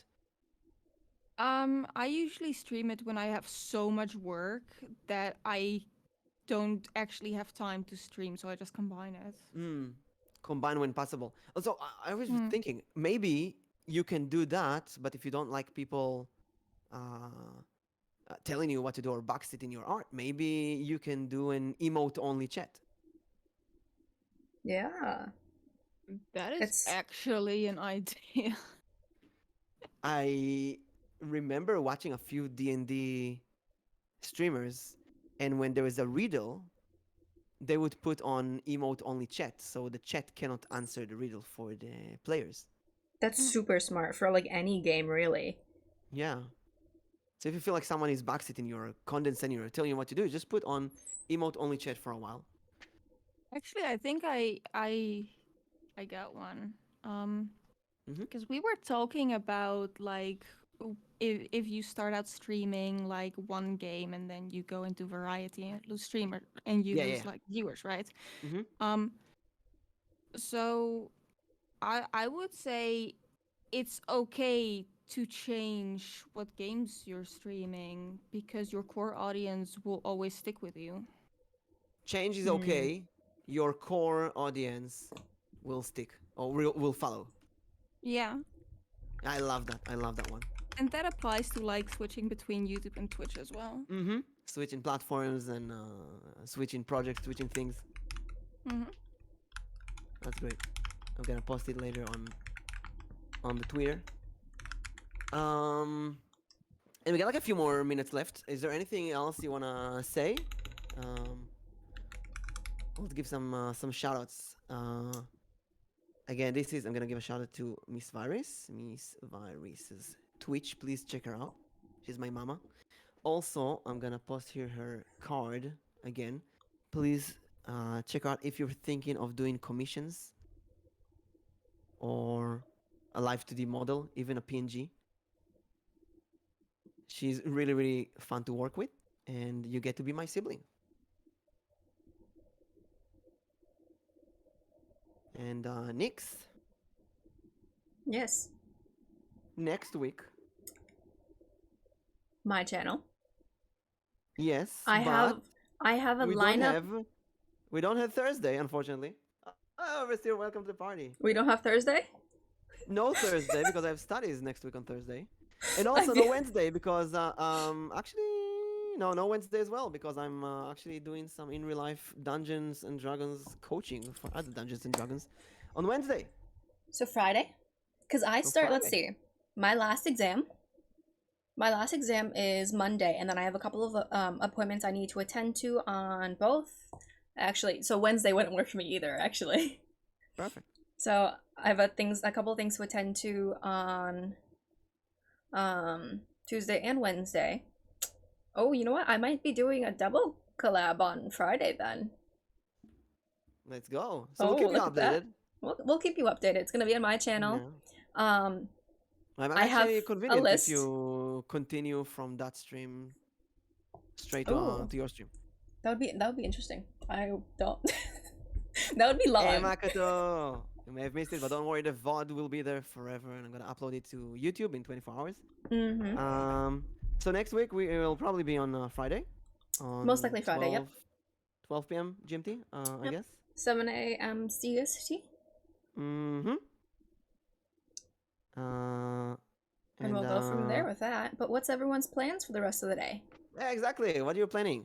I'm gonna keep streaming. I still have no idea. I have a new game. Maybe I'll try that one. How about you, Nyx? I have an interview to go to after this, actually. Yeah, let's go. And Varys, what are your plans? Probably back to bed. Back to bed? What time is it? It is almost 3 p.m. Time for some noon nap. Nap time, okay. Oh, Me waking up at 5. You remember it's a double edge. I hope you're also drinking while you're doing those. Stomach flu is really taking me out right now. Yeah, rest well and drink some water. And when do you think is gonna be your next stream? If I feel good tomorrow, then tomorrow. I usually stream at 2 p.m. my time, so like that was an hour ago. That's also 2 p.m. Global GMT. It's a British time. That would be BST since we're in summer. BST, yeah. Oh right. Wait, all right, BST is +1. Yep. Man, time zones are confusing. Yeah, time zones are bad. Oh, but that so thank you everyone for everyone. Next week we're gonna be on Nyx's channel. This is Nyx. Please follow her as well and check us out next week. Yep.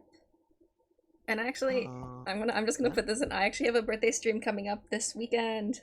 Woo! Don't know when. Actually, for most of you, I'm pretty sure it's gonna be like in the middle of the night. Not necessarily. Friday- We have some. Friday we have all night. Kind of.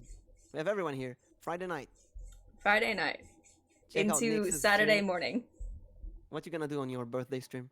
So I'm hoping to play some community games, and that's the only thing planned so far. Like a Gardic phone and such?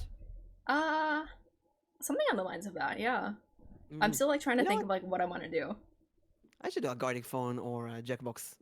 I haven't done one of those in a while. Organize a big collab. I was also thinking like Fall Guys too, but we'll see what happens that day. Oh, that also great. Also, in 1 month, I'm gonna have my anniversary, and I want to plan something big. I think I'm going to watch all the clips that I had all the clips and highlights videos for this entire year, and then I have to explain myself. In a month, in the 7th of June, that's the first day I started streaming last year, and I'm gonna watch all the clips, even old Anthony clips, and the tuna fucking song, and everything, and I'm going to explain myself. Oh, it's gonna be exciting. And June 7th. June 7th. Ooh, you guys have that down and put it in your calendars. We in the calendar. Seems like it grew longer. Anthony is my quote master. He has a list of where did all those quotes came out, and I have no idea. Thank you, Overseer. Thank you everyone for joining us. That was a really lovely collab. Thank you, Nyx, as always, and thank you so much, MissVyris. Yes, for thank you being for an coming. amazing mama, and thank you for joining us. Happy to be here. We'll see you next week with another with a guest from Nyx's side. Yep. And I'm gonna take a 5 minutes break to refresh myself, and then I will see you on the other side with a game. So I'll see We'll you see all you next next time, time. everyone. Thank you so much for joining us. Bye bye. I'll be back. Bye.